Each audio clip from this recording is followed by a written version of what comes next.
ಆತ್ಮೀಯ ಸ್ಪರ್ಧಾರ್ಥಿ ಮಿತ್ರರೇ, ಇಂದಿನ ತರಗತಿಗೆ ತಮ್ಮೆಲ್ಲರಿಗೂ ಪ್ರೀತಿಯ ಸ್ವಾಗತ. ಸ್ನೇಹಿತರೆ, ನಾನೀಗಾಗಲೇ ಕರ್ನಾಟಕ ಇತಿಹಾಸ ವಿಷಯದ ಸರಣಿ ವಿಡಿಯೋಗಳನ್ನ ಮಾಡ್ತಾ ಇದ್ದೀನಿ. ಅದರಲ್ಲಿ ವಿಜಯನಗರ ಸಾಮ್ರಾಜ್ಯದ ಬಗ್ಗೆ ಈಗ ಆಲ್ರೆಡಿ ಪಾರ್ಟ್ 1 ಅಪ್ಲೋಡ್ ಮಾಡಿದ್ದೀನಿ, ತಾವೆಲ್ಲ ವೀಕ್ಷಿಸಿದ್ದೀರಿ.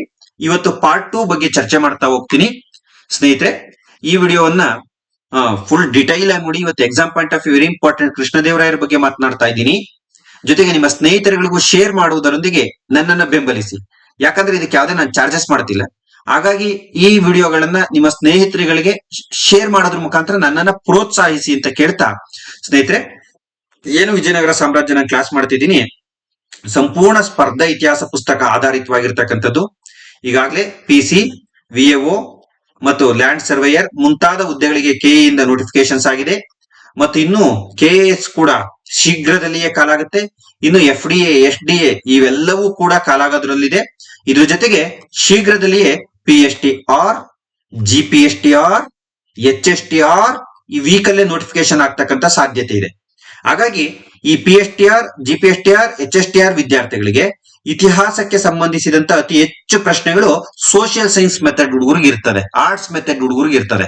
ಹಾಗಾಗಿ ನಿಮ್ಗೆ ಇತಿಹಾಸಕ್ಕೆ ಸಂಬಂಧಪಟ್ಟಂತೆ ಈ ಪುಸ್ತಕವನ್ನ ಓದ್ಕೊಂಡ್ರೆ, ಇದ್ರ ಜೊತೆಗೆ ಸ್ವಲ್ಪ PUC ಯ word history PUC book word history ಈ ಎರಡನ್ನೂ ಕವರ್ ಮಾಡಿದ್ರೆ ಸುಮಾರು 40 to 50 ಕ್ವಶನ್ಸ್ ಬರುತ್ತೆ ನಿಮ್ಗೆ. ಎಸ್ಪೆಷಲಿ HSTR ಅಲ್ಲೆಲ್ಲ ನಿಮ್ಗೆ ಬಹುತೇಕ ಪ್ರಶ್ನೆಗಳು ಇದರಿಂದನೇ ಕವರ್ ಆಗ್ತಕ್ಕಂಥ ಸಾಧ್ಯತೆಗಳು ಹೆಚ್ಚಾಗಿರ್ತವೆ. ನೀವು ಕಡ್ಡಾಯವಾಗಿ ಸರ್ ಸ್ಕೂಲ್ ಟೆಕ್ಸ್ಟ್ ಬುಕ್ ಓದ್ಬೇಕಂದ್ರೆ, ಹೌದು, ನಮ್ಮ ಪುಸ್ತಕವನ್ನ ಓದಿದ್ರು ಕೂಡ 8th, 9th, 10th ಪುಸ್ತಕವನ್ನ ನೀವು ಓದ್ಲೇಬೇಕು. ನನ್ ಬೇಕಾದ್ರೆ PC, VAO ಹುಡುಗರು ಓದ್ದೇ ಇದ್ರು ಪರವಾಗಿಲ್ಲ, ಟೀಚರ್ ಎಕ್ಸಾಮ್ ಹುಡುಗರು ಓದ್ಲೇಬೇಕು. ಯಾಕಂದ್ರೆ ನಾವು ಕೆಲವು ಚಾಪ್ಟರ್ಸ್, ಈಗ ಪ್ರಪಂಚದ ನಾಗರಿಕತೆಗಳೆಲ್ಲ ಈ ಬುಕ್ ಅಲ್ಲೆಲ್ಲ ಸಿಗಲ್ಲ ನಿಮ್ಗೆ. ಆ ತರ ಟಾಪಿಕ್ ಗಳೆಲ್ಲ ಎಲ್ಲಿ ಕವರ್ ಆಗ್ತವೆ ಅಂದ್ರೆ ಹೈಸ್ಕೂಲ್ ಟೆಕ್ಸ್ಟ್ ಬುಕ್ ಅಲ್ಲಿ ಕವರ್ ಆಗ್ತವೆ. ಮತ್ತು ನಿಮ್ಗೆ ಪೊಲಿಟಿಕಲ್ ಸೈನ್ಸ್ ಅಂದ್ರೆ ರಾಜ್ಯಶಾಸ್ತ್ರ ಮತ್ತು ಸಮಾಜಶಾಸ್ತ್ರ ಮತ್ತು ಬಿಸ್ನೆಸ್ ಸ್ಟಡೀಸ್ ವಾಣಿಜ್ಯ ಶಾಸ್ತ್ರ ಇರುತ್ತಲ್ಲ, ಇವೆಲ್ಲವೂ ಕೂಡ ಸಿಂಪಲ್ ಆಗಿ ಪ್ರಶ್ನೆಗಳು ಬರ್ತವೆ. ಅದಕ್ಕೆ ಬೇರೆ ಯಾವ್ದೋ ದೀರ್ಘವಾದಂತ ಪುಸ್ತಕಗಳು ಬೇಕಾಗಲ್ಲ. ಹೈಸ್ಕೂಲ್ ಟೆಕ್ಸ್ಟ್ ಬುಕ್ ಓದಿದ್ರೆ ಸಾಕಾಗುತ್ತೆ. PSTR, GPSTR, HSTR ಮಕ್ಕಳಿಗೆ ಹೇಳ್ತಾ ಇದ್ದೀನಿ. ಜೊತೆಗೆ ಭೂಗೋಳಕ್ಕೆ ಸಂಬಂಧಪಟ್ಟಂತೆ ಒಳ್ಳೆ ಪುಸ್ತಕ ಹೇಳಿ ಸರ್ ಅಂತ ಕೇಳಿದಿರಾ, ಭೂಗೋಳ ಚೇತನ ಅಂತಕ್ಕಂಥ ಪುಸ್ತಕ ನೋಡಿ. GPSTR, HSTR, PSTR ಹುಡುಗರು ಭೂಗೋಳ ಚೇತನ ಪುಸ್ತಕ ಆನಂದ್ ಸರ್ ಬರ್ದಿದ್ದಾರೆ. ನಿಮ್ಗೆ ಆನ್ಲೈನ್ ಅಲ್ಲಿ ಕೂಡ ಸಿಗುತ್ತೆ.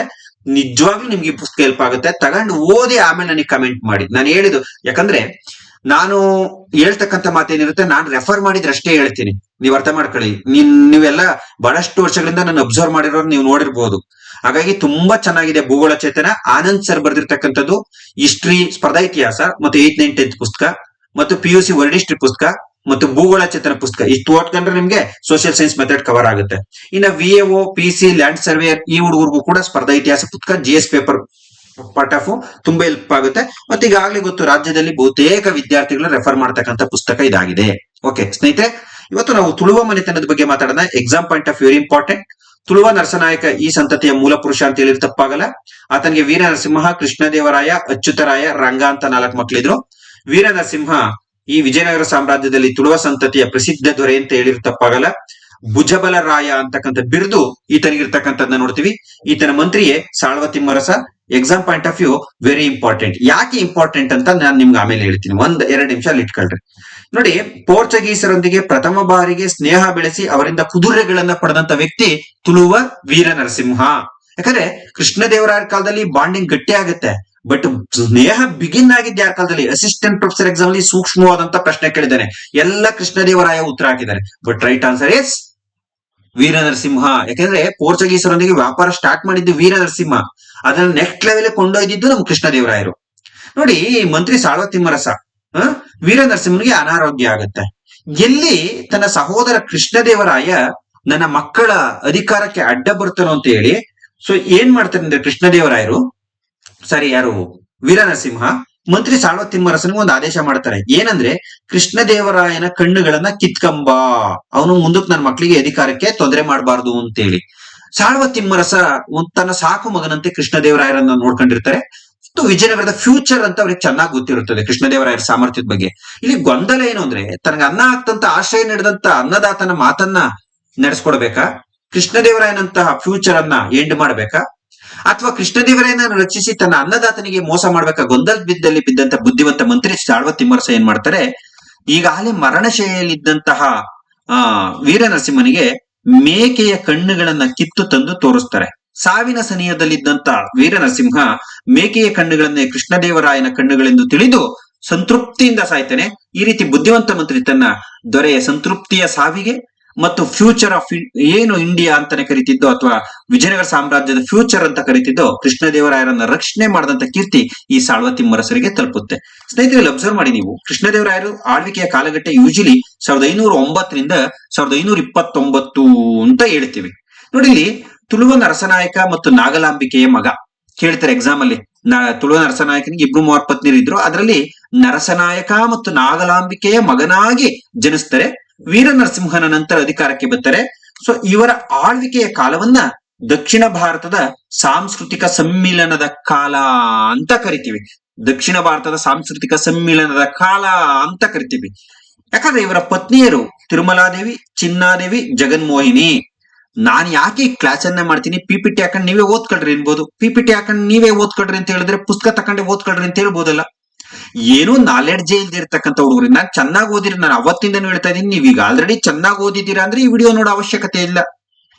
ಯಾರ ಹುಡುಗರು ಕಾಂಪಿಟೇಟಿವ್ ಎಕ್ಸಾಮ್ಗೆ ಎಂಟ್ರಿ ತಾಂತಾ ಇದ್ದೀರಾ ಅಥವಾ ಇತಿಹಾಸದಲ್ಲಿ ಏನನ್ನ ಓದ್ಬೇಕು ಏನನ್ನ ಓದ್ಬಾರ್ದು, ಯಾವ್ದು ಇಂಪಾರ್ಟೆಂಟ್ ಅನ್ನೋ ಗೊಂದಲ ಇದೆ ಅಂತ ವಿದ್ಯಾರ್ಥಿಗಳು ಮಾತ್ರ ಈ ವಿಡಿಯೋವನ್ನು ನೋಡಿ. ನಾನು ಇಲ್ಲಿ ಪಾಠ ಮಾಡ್ತಾ ಇಲ್ಲ ಅಲ್ಲ, ಕಂಪ್ಯೂಟರ್ ಅಲ್ಲಿ ಕೂತ್ಕೊಂಡು ನಾವೇನ್ ಪಾಠ ಮಾಡಕ್ಕಾಗುತ್ತೆ? ಆಫ್ಲೈನ್ ಅಲ್ಲಿ ಆದ್ರೆ ನಾವ್ ಹೇಳ್ಬೋದು, ಎಕ್ಸ್ಪ್ಲನೇಷನ್ ಎಲ್ಲ ಮಾಡ್ಬೋದು. ಸೊ ಇಲ್ಲಿ ಏನ್ ಗೊತ್ತಾ, ಯಾವ್ದನ್ನ ನೀವು ಫೋಕಸ್ ಮಾಡ್ಬೇಕು, ಯಾವ್ದು ವೆರಿ ಇಂಪಾರ್ಟೆಂಟ್, ಯಾವ್ದನ್ನ ಸುಮ್ನೆ ನೋಡ್ಕೋಬೇಕು, ಯಾವ್ದು ಅನ್ವಾಂಟೆಡ್. ನಾನು ಯಾವಾಗಲೂ ಹೇಳ್ತೀನಿ, ಏನ್ ಗೊತ್ತಾ, ಏನ್ ಓದ್ಬೇಕು ಅನ್ನೋದಕ್ಕಿಂತ ಏನ್ ಓದ್ಬಾರ್ದು ಅನ್ನೋದು ನಮಗೆ ಗೊತ್ತಿರ್ಬೇಕು. ಯಾಕಂದ್ರೆ ಒಂದು ಕಲ್ಲಿರುತ್ತೆ, ಆ ಕಲ್ಲಲ್ಲಿ ಒಳ್ಳೆ ಶಿಲೆ ಇರುತ್ತೆ, ಶಿಲ್ಪಿ ಕೈ ಕೊಟ್ಟಾಗ ಆ ವೇಸ್ಟ್ ಅನ್ನ ಅಷ್ಟೇ ತೆಗಿತಾನೆ. ಆಲ್ರೆಡಿ ಆ ಕಲೆ ಇರುತ್ತೆ, ಆ ಶಿಲ್ಪಿ ಇರುತ್ತೆ ಅದ್ರಲ್ಲಿ. ಅದೇ ನನ್ ಕೈ ಕೊಟ್ರೆ ಹೊಡೆದಾಕ್ತೀನಿ. ಆತರ ಆಸ್ ಎ ಹಿಸ್ಟ್ರಿ ಲೆಕ್ಚರರ್ ಆಗಿ ಏನೆಲ್ಲ ಫೋಕಸ್ ಮಾಡ್ಬೋದು ಅಂತ ಮಾರ್ಗದರ್ಶನ ಅಷ್ಟೇ ಮಾಡ್ತಾ ಇದ್ದೀನಿ, ಪಾಠ ಮಾಡ್ತಾ ಇಲ್ಲ. ಪಾಠ ಬೇಕು ಅಂದ್ರೆ ಆಫ್ಲೈನ್ ಅಲ್ಲಿ ಮಾಡ್ತೀನಿ, ಬನ್ನಿ ಹೇಳ್ಕೊಡ್ತೀನಿ, ನಿಮ್ಗೆ ಯಾವ ರೇಂಜಿಗೆ ಬೇಕಾದ್ರೂ ಹೇಳ್ಕೊಡ್ತೀನಿ. ಅರ್ಥ ಆಯ್ತಾ? ಸೊ ಇಲ್ಲಿ ಪಿಪಿಟಿ ಹಾಕೊಂಡು ನಾನು ಏನ್ ಕೇಳಕ್ ಪ್ರಯತ್ನ ಪಡ್ತೀನಿ, ಯಾವ್ದು ಇಂಪಾರ್ಟೆಂಟ್ ಅಲ್ಲ ಅಂತ. ಅಥವಾ ಲ್ಯಾಪ್ಟಾಪ್ ಮುಂದೆ ಕೂತ್ಕೊಂಡು ಸುಮ್ನೆ ನಂಗೆ ಗೊತ್ತಿರೋದನ್ನ ಹೇಳ್ಕೊಂಡು ಹೋದ್ರೆ ನಿಮ್ಗೆ ಏನೂ ಅರ್ಥ ಆಗಲ್ಲ. ಸೊ ದಟ್ಸ್ ವೈ ಪಿಪಿಟಿ ಹಾಕಂತೀನಿ ಅಷ್ಟೇನೇನೆ. ನಾನೇನ್ ನೀವು ಇತಿಹಾಸದಲ್ಲಿ ಏನ್ ಕೇಳಿದ್ರು ನಾನು ಹಾಗೆ ಹೇಳೋ ಸಾಮರ್ಥ್ಯ ಭಗವಂತ ಸ್ವಲ್ಪ ಕೊಟ್ಟಿದ್ದಾನೆ ನನಗೆ, ಅಂದ್ರೆ ಎಲ್ಲ ತಿಳ್ಕೊಂಡಿದೀನಿ ಅಂತಲ್ಲ. ಸೊ ಹಾಗಾಗಿ ಪಿಪಿಟಿ ಹಾಕಂತಕ್ಕಂಥ ಉದ್ದೇಶ ನಿಮ್ಗೆ ನೋಡ್ತಾ ಇದ್ರೆ ಕೇಳಿಸ್ಕೊಂತ ಇದ್ರೆ ಚೆನ್ನಾಗಿ ಅರ್ಥ ಆಗುತ್ತೆ ಅಂತ. ಕಂಪ್ಯೂಟರ್ ಮುಂದೆ ನಾನೇ ಸುಮ್ನೆ ಪೆನ್ ತಗೊಂಡು ಬರ್ಕೊಂಡು ಎಕ್ಸ್ಪ್ಲೈನ್ ಮಾಡ್ತಾ ಇದ್ರೆ ಇಂಟ್ರೆಸ್ಟ್ ಇರಲ್ಲ ಅಂತ ಆತರನು ಮಾಡಿ ನೋಡಿದೀನಿ. ಸೊ ದಟ್ಸ್ ವೈ ಈತನ ಪತ್ನಿಯರು ತಿರುಮಲಾದೇವಿ, ಚಿನ್ನಾದೇವಿ, ಜಗನ್ಮೋಹಿನಿ. ಕೃಷ್ಣದೇವರಾಯರು 1509 ಆಗಸ್ಟ್ 8ರಂದು ಕೃಷ್ಣ ಜನ್ಮಾಷ್ಟಮಿ ಎಂದು ಅಧಿಕಾರಕ್ಕೆ ಬಂದ್ರು. ಈ ಲೈನ್ ನಿಮ್ಗೆ ವೆರಿ ಇಂಪಾರ್ಟೆಂಟ್ ಆಗುತ್ತೆ. ನೆಕ್ಸ್ಟ್ ಬಟ್ ಇಲ್ಲಿ ಮತ್ತೊಂದು ಎಕ್ಸಾಂಪಲ್ ಕೇಳಿದರೆ ಕೃಷ್ಣದೇವರಾಯರ ಆಳ್ವಿಕೆಯ ಕಾಲ ಅಂತ 1510ರಿಂದ 1530 ಅಂತಿದೆ ಕೆಪಿಎಸ್ಸಿ ಗ್ರೂಪ್ಸ್ ಇಲ್ಲಿ. ಬಟ್ ನಾವು ಓದಿರೋದೇನು ರೆಗ್ಯುಲರ್ ಬುಕ್ ಅಲ್ಲಿ 1509ರಿಂದ 1529. ಯಾಕೆ ಸ್ಪರ್ಧಾ ಇತಿಹಾಸ ಕ್ಲಿಕ್ ಆಯ್ತು ಅಂದ್ರೆ ಈ ತರ ಸೂಕ್ಷ್ಮ ವಿಚಾರಗಳನ್ನು ಕೂಡ ಹುಡುಕಿ ಬರೆಯುವ ಪ್ರಯತ್ನವನ್ನ ನಾನು ಮಾಡಿದೀನಿ. ಇನ್ನೂ ಹೆಚ್ಚಿನ ಅಪ್ಡೇಟ್ ಬೇಕಾದ್ರೆ ಕಮೆಂಟ್ ಮಾಡಿ, ಅದ್ರಲ್ಲಿ ಏನಿಲ್ಲ. ನಾನು ಅದೇ ಕೆಲಸ ಮಾಡೋದು, ಅದೇ ನನ್ನ ಜೀವನ, ಅದೇ ನನ್ನ ವೃತ್ತಿ, ಅದೇ ನನ್ನ ಪ್ರವೃತ್ತಿ. ಖಂಡಿತ ಹುಡುಕಿ ಅಪ್ಡೇಟ್ ಮಾಡ್ತೀನಿ. ನಿಮ್ಮ ಸಲಹೆಗಳು ನನಗೆ ಅಮೂಲ್ಯ. ಅರ್ಥ ಆಯ್ತಾ? ನಾನು ಯಾವಾಗ್ಲೂ ಸಲಹೆಗಳನ್ನ ಪಾಸಿಟಿವ್ ಆಗ್ತಾ ಅಂತೀನಿ, ಯಾಕಂದ್ರೆ ನಾನು ಬೆಳಿಲಿ ಅಂತ ನೀವ್ ಹೇಳ್ತೀರಾ. ಅರ್ಥ ಆಯ್ತಲ್ಲ? ಈ ಕೊಂಕಾಡ್ತಾರಲ್ಲ ಅವರು ಹೊಟ್ಟೆವರಿಗೆ ಹೇಳ್ತಾರೆ, ಪಾಪ ಸರ್ ಇದೊಂದು ಮಾಡಿದ್ರೆ ಚೆನ್ನಾಗಿತ್ತು ಸರ್, ಇದೊಂದು ಆಡ್ ಮಾಡಿ ಸರ್ ಅಂತ ಅಪ್ರಿಸಿಯೇಷನ್ ಜೊತೆಗೆ ಸಲಹೆ ನೀಡ್ತಿರಲ್ಲ, ಖಂಡಿತ ನನ್ನ ಮೇಲಿನ ಪ್ರೀತಿಗೆ, ನನ್ನ ಬೆಳವಣಿಗೆಗೆ ನೀಡ್ತಕ್ಕಂಥ ಸಲಹೆ ಅದನ್ನ ನಾನು ರಿಸೀವ್ ಮಾಡ್ಕೊತೀನಿ. ನೋಡಿ, ನಾವು ಸ್ವಲ್ಪ ಎಲ್ಲ ಯಾವುದೇ ಬುಕ್ ನೋಡಿ 1509ರಿಂದ 1529 ಅಂತಿತ್ತು. But KPSC group C exam ಅಲ್ಲಿ ಆಪ್ಷನ್ ಇರಲೇ ಇಲ್ಲ. 1510ರಿಂದ 1530 ಇತ್ತು, 1508ರಿಂದ 1528 ಇತ್ತು. ನೋಡಿ ಬಂದಲ್ಲ, ಇದು ರ್ಯಾಂಕ್ ಕೊಟ್ಟವನಿಗೆ ಗ್ರೇಸ್ ಕೊಡ್ತಾನೆ ಅಂತ ಇಲ್ಲ, ರೈಟು. ಯಾಕಂದ್ರೆ ಹಂಪಿಯ ದೇಗುಲ ಶಾಸನ ಒಂದು, ಸಿಂಗ್ನಾಯಕ್ನಲ್ಲಿ ಶಾಸನ ಒಂದು, 1510 ಜನವರಿ 24ರಂದು ಈತ ಅಧಿಕಾರಕ್ಕೆ ಬಂದ, ಪಟ್ಟಾಭಿಷೇಕವಾಯಿತು ಅಂತ ಉಲ್ಲೇಖಿಸಿದೆ. ಸೊ ದಟ್ಸ್ ವೈ ಈ ಶಾಸನದ ಪ್ರಕಾರ 1510ರಿಂದ 1530 ಸರಿಯಾದಂತ ಉತ್ತರ. ಇದು ಈ ಎಕ್ಸಾಮ್ ಅಲ್ಲಿ ಪ್ರಶ್ನೆ ಬರೋದಕ್ಕೂ ಮುಂಚೆನೆ ಇದನ್ನ ಅಪ್ಡೇಟ್ ಮಾಡಿದ್ದೆ, ಸಾಕಷ್ಟು ನನಗೂ ಅಪ್ರಿಸಿಯೇಷನ್ ಸಿಕ್ತು. ನೋಡಿ, ಇವರ ಬಾಲ್ಯದ ಗುರು ಯಾರು ಅಂತ ಕೇಳಿದ್ದಾರೆ. ಏನ್ ಮಾಡ್ತೀರಾ, ಬಾಲ್ಯದ ಗುರು ಅಂತಿದಂಗೆ ವ್ಯಾಸರಾಯರು ಅಂತ ಆಗ್ತೀರಾ. ಕೆಪಿಎಸ್ಸಿ ಕೇಳಿರೋ ಕ್ವಶನ್. ಬಾಲ್ಯದ ಗುರು ಸಾಳ್ವ ತಿಮ್ಮರಸ ಮತ್ತು ಕೃಷ್ಣದೇವರಾಯರ ಮಂತ್ರಿ ಕೂಡ ಆಗಿದ್ರು ಸಾಳ್ವ ತಿಮ್ಮರಸ. ಆದ್ರೆ ಇವರ ಗುರು ಯಾರು ಅಂತ ಕೇಳಿದ್ರೆ ವ್ಯಾಸರಾಯರು. ಇವರ ಗುರು ವ್ಯಾಸರಾಯರು. ಅರ್ಥ ಮಾಡ್ಕೊಳ್ಳಿ ಡಿಫ್ರೆನ್ಸ್. ಬಾಲ್ಯದ ಗುರು ಸಾಳ್ವ ತಿಮ್ಮರಸ, ಕೇಳಿದ್ದೇನೆ ಎಕ್ಸಾಮ್ ಪ್ರಶ್ನೆನ. ಆಸ್ಥಾನದ ಗುರು ವ್ಯಾಸರಾಯರು. ಸ್ನೇಹಿತರೆ, ಇವರ ಬಿರುದುಗಳು exam point of view very important. Andhra ಭೋಜಕ, ಕರ್ನಾಟಕ ರಾಜ್ಯ ರಾಮಾರಮಣ, ಯವನ ರಾಜ ಪ್ರತಿಷ್ಠಾಪನಾಚಾರ್ಯ, ಅಷ್ಟದಿಕ್ರಾಯ ಮನೋಭಯಂಕರ, ಗಜಪತಿ ಕೂಟ ಪಕಳ. ನೋಡಿ, ಇದು ಹೊಸ ಬಿರುದುಗಳು, ಬಹಳ ಜನಕ್ಕೆ ಇದು ಗೊತ್ತಿಲ್ಲ. ಮೇಲೆ ಹೇಳಿದಂತ ಬಿರುದುಗಳು ಗೊತ್ತು. ಪರಿಭೂತ ಸುರತ್ರಾಣ ದಕ್ಷಿಣ ಸಮುದ್ರಾಧಿಪತಿ. ನೋಡಿ, ಇಷ್ಟು ಟೈಟಲ್ಸ್ ರಾಜನಾಗಿ ಕೃಷ್ಣದೇವರಾಯರಿಗಿದ್ದು. ಆಂಧ್ರ ಭೋಜಕನ ಬಗ್ಗೆ ಕೇಳಿದರೆ, ಕರ್ನಾಟಕ ರಾಜ್ಯ ರಮಾರಮಣನ ಬಗ್ಗೆ ಕೇಳಿದರೆ, ಯವನ ರಾಜ್ಯ ಪ್ರತಿಷ್ಠಾಪನಾಚಾರ್ಯರ ಬಗ್ಗೆ ಕೇಳಿದರೆ, ಕೇಳದೆ ಇರ್ತಕ್ಕಂಥ ಬಿರುದುಗಳು ಯಾವುದು ಅಂದ್ರೆ ಅಷ್ಟದಿಕ್ರಾಯ ಮನೋಭಯಂಕರ. ಇದನ್ನ ಗಮನ ಕೊಟ್ಟು ನೋಡ್ಬೇಕು. ಗಜಪತಿ ಗಜಕೂಟ ಪಕಳ, ಪರಿಭೂತ ಸುರತ್ರಾಣ, ದಕ್ಷಿಣ ಸಮುದ್ರಾಧಿಪತಿ. ಓಕೆ, ಸೈನಿಕ ಸಾಧನೆಗಳು ನೋಡಿ. ಇವ್ರು ಮೊದಲು ಬೀದರ್ ಮತ್ತು ಬಿಜಾಪುರದ ಸುಲ್ತಾನ್, ವಿಜಯಪುರದ ಸುಲ್ತಾನರುಗಳ ಮೇಲೆ ದಾಳಿ ಮಾಡ್ತಾರೆ. ಯಾಕಂದ್ರೆ ಬೀದರ್ನ ಮೊಹಮ್ಮದ್ ಶಾ ಇರ್ಬೋದು, ವಿಜಯಪುರದ ಯೂಸೆಫ್ ಆದಿಲ್ ಶಾ ಇರ್ಬೋದು. ಜಿಹಾದ್ ಅಂದ್ರೇನು? ಧರ್ಮ ಯುದ್ಧ. ಮುಸ್ಲಿಮರು ಮುಸ್ಲಿಮೇತರರ ಮೇಲೆ ಮಾಡುವ ಯುದ್ಧವನ್ನ ಜಿಹಾದ್ ಯುದ್ಧ ಅಂತ ಕರಿತೀವಿ. ಇವರು ಹೂಡ್ತಾರೆ ಕೃಷ್ಣದೇವರಾಯನ ಮೇಲೆ. ಆಗ ದೋಣಿ ಅಂತ ಪ್ರದೇಶದಲ್ಲಿ ಒಂದು ಕಾಳಗ ಆಗುತ್ತೆ ವಿಜಯಪುರದಲ್ಲಿ. ಕೃಷ್ಣದೇವರಾಯರು ಈ ಸಂಯುಕ್ತ ಸೈನ್ಯವನ್ನ ಸೋಲಿಸಿ ಪಲಾಯನ ಮಾಡುತ್ತಿದ್ದ ಯೂಸೆಫ್ ಆದಿಲ್ ಶಾನನ್ನು ಕೋವಿಲ ಕೊಂಡದ ಬಳಿ ನಡೆದ ಕದನದಲ್ಲಿ ಕೊಂದಾಕ್ತಾರೆ. ಅರ್ಥ ಆಯ್ತಾ? ದೋಣಿ ಕಾಳಗದಲ್ಲಿ ಯೂಸೆಫ್ ಆದಿಲ್ ಶಾ ಸೋತು ಕೋವಿಲ ಕೊಂಡ ಎಂಬ ಪ್ರದೇಶದಲ್ಲಿ ಕೊಲೆಯಾಗ್ತಾನೆ. ಸೊ ನೆಕ್ಸ್ಟ್ ಬೀದರ್ನ ಮೊಹಮ್ಮದ್ ಶಾನನ್ನು ಕೂಡ ಇವರು ಸೋಲಿಸ್ತಾ ಹೋಗ್ತಾರೆ. ಇದಾದ್ಮೇಲೆ ಉಮ್ಮತ್ತೂರಿನ ಪಾಳೆಯಗಾರ, ಅಂದ್ರೆ ತನ್ನ ಪಾಳೆಯಗಾರನೇ ತನ್ನ ವಿರುದ್ಧ ದಂಗೆ ಎದ್ದೊಳ್ತಾನೆ. ಕೃಷ್ಣದೇವರಾಯರ ವಿರುದ್ಧ ದಂಗೆ ಎದ್ದಂತ ಪ್ರಬಲ ಪಾಳೆಯಗಾರ ಯಾರು ಅಂದ್ರೆ ಉಮ್ಮತ್ತೂರಿನ ಪಾಳೆಯಗಾರ ಗಂಗರಾಜ. ಇವನನ್ನು ಕೂಡ ಸೋಲಿಸಿ ಶ್ರೀರಂಗಪಟ್ಟಣ ಮತ್ತು ಶಿವನ ಸಮುದ್ರಗಳನ್ನ ವಶಪಡಿಸ್ಕೊಳ್ತಾರೆ. ಶ್ರೀರಂಗಪಟ್ಟಣವನ್ನ ರಾಜಧಾನಿಯನ್ನಾಗಿ ಮಾಡಿ ಸಾಳ್ವ ಗೋವಿಂದನನ್ನ ಅದರ ಪ್ರತಿನಿಧಿಯನ್ನಾಗಿ ಮಾಡ್ತಾರೆ. ಅಂದ್ರೆ ಈ ಪ್ರಾಂತ್ಯಕ್ಕೆ ಸಾಳ್ವ ಗೋವಿಂದರಾಯನನ್ನ, ಅಂದ್ರೆ ಉಮ್ಮತ್ತೂರಿನ ಪಾಳೆಯಗಾರನ ಕೂಡ ದಮನ ಮಾಡ್ತಾರೆ. ಏನಾದ್ರು ಕೃಷ್ಣದೇವರಾಯರ ಯುದ್ಧಗಳನ್ನ ಕಾಲಾನುಕ್ರಮದಲ್ಲಿ ಬರೆದ್ರೆ ನೋಡಿ, ಇಸ್ವಿ ಹಾಕಿದ್ವಿ 1511ರಲ್ಲಿ. ನೆಕ್ಸ್ಟ್ 1513-18ರಲ್ಲಿ ಒಡಿಸ್ಸಾದೊಡನೆ ಕಂಟಿನ್ಯೂಸ್ ಯುದ್ಧ ಆಗುತ್ತೆ. 5 ಬಾರಿ ಯುದ್ಧ ಆಗುತ್ತೆ. ನೋಡಿ, ಇಲ್ಲಿ ಮೆನ್ಷನ್ ಮಾಡಿದ್ನ 5 ಬಾರಿ. ಗಜಪತಿ ಪ್ರತಾಪ ರುದ್ರದೇವ, ಕೃಷ್ಣದೇವರಾಯನ ಸಮಕಾಲೀನ ಒಡಿಸ್ಸಾದ ದೊರೆ ಗಜಪತಿ ಪ್ರತಾಪ ರುದ್ರದೇವ. ಅವನೇನ್ ಮಾಡ್ತಾನೆ, ಕೃಷ್ಣದೇವರಾಯರು ಉದಯಗಿರಿಯ ಸಾಮಂತನ ಮೇಲಿನ ದಾಳಿಯನ್ನು ಹತ್ತಿಕ್ಕುವ ಬರದಲ್ಲಿದ್ರೆ ಉದಯಗಿರಿ ಮತ್ತು ಕೊಂಡವೀಡು ಕೋಟೆಗಳನ್ನ ಕೃಷ್ಣದೇವರಾಯನಿಂದ ಕಿತ್ಕೊಂಡ್ಬಿಡ್ತಾನೆ. ಆಗ ಕೃಷ್ಣದೇವರಾಯರು 1513ರಲ್ಲಿ ಉದಯಗಿರಿ ಕೋಟೆಯ ಮೇಲೆ ದಾಳಿ ಮಾಡ್ತಾರೆ. ವೆರಿ ಇಂಪಾರ್ಟೆಂಟ್ ಕಂಡ್ರು, ಕೇಳಿದಾನೆ KPSC, ವೆರಿ ಇಂಪಾರ್ಟೆಂಟ್. ಯಾಕೆ ಅಂತ ಹೇಳ್ತೀನಿ. ಉದಯಗಿರಿ ಕೋಟೆಯನ್ನ ಕೃಷ್ಣದೇವರಾಯರು ಒಡಿಸ್ಸಾದ ಗಜಪತಿ ಪ್ರತಾಪ ರುದ್ರದೇವನಿಂದ ಗೆದ್ದು 1514ರಲ್ಲಿ ಬಾಲಕೃಷ್ಣನ ವಿಗ್ರಹವನ್ನ ತಂದು ಹಂಪೆಯಲ್ಲಿ ಕೃಷ್ಣಸ್ವಾಮಿ ದೇವಾಲಯವನ್ನ ನಿರ್ಮಾಣ ಮಾಡ್ತಾನೆ. ಹಂಪೆಯಲ್ಲಿರ್ತಕ್ಕಂಥ ಕೃಷ್ಣಸ್ವಾಮಿ ದೇವಾಲಯ ಉದಯಗಿರಿಯಿಂದ ತಂದಂತ ಬಾಲಕೃಷ್ಣನ ವಿಗ್ರಹದಿಂದ ನಿರ್ಮಿಸಿದ ದೇವಾಲಯ. ಕೇಳಿದರೆ ಹಂಪೆ ಕೃಷ್ಣಸ್ವಾಮಿ ದೇವಾಲಯದಲ್ಲಿರ್ತಕ್ಕಂಥ ಕೃಷ್ಣನ ಮೂರ್ತಿಯನ್ನ ಎಲ್ಲಿಂದ ತರಲಾಯಿತು? ಉಡುಪಿ, ಉದಯಗಿರಿ, ಇನ್ನು ಯಾವ್ದು ದ್ವಾರಕೆ, ಈ ತರ ಕೃಷ್ಣನಿಗೆ ಸಂಬಂಧಪಟ್ಟಂತ ರಿಲೇಟೆಡ್ ಪ್ಲೇಸ್ ಅನ್ನ ಕೊಡ್ತಾರೆ. ಗೆಸ್ ಮಾಡಿ ಬರೆಯಕ್ಕಾಗಲ್ಲ. This is very important. ಮತ್ತೆ ಅನದರ್ ಒನ್ ಇಂಪಾರ್ಟೆಂಟ್, ಈ ಉದಯಗಿರಿ ಕೋಟೆಗೆ ಸಂಬಂಧಿಸಿದಂತೆ ಈ ಗೆಲುವಿನ ಸ್ಮರಣೆಗಾಗಿ ಮಹಾನವಮಿ ದಿಬ್ಬವನ್ನ ಹಂಪಿಯಲ್ಲಿ ನಿರ್ಮಾಣ ಮಾಡ್ತಾರೆ. It is very important.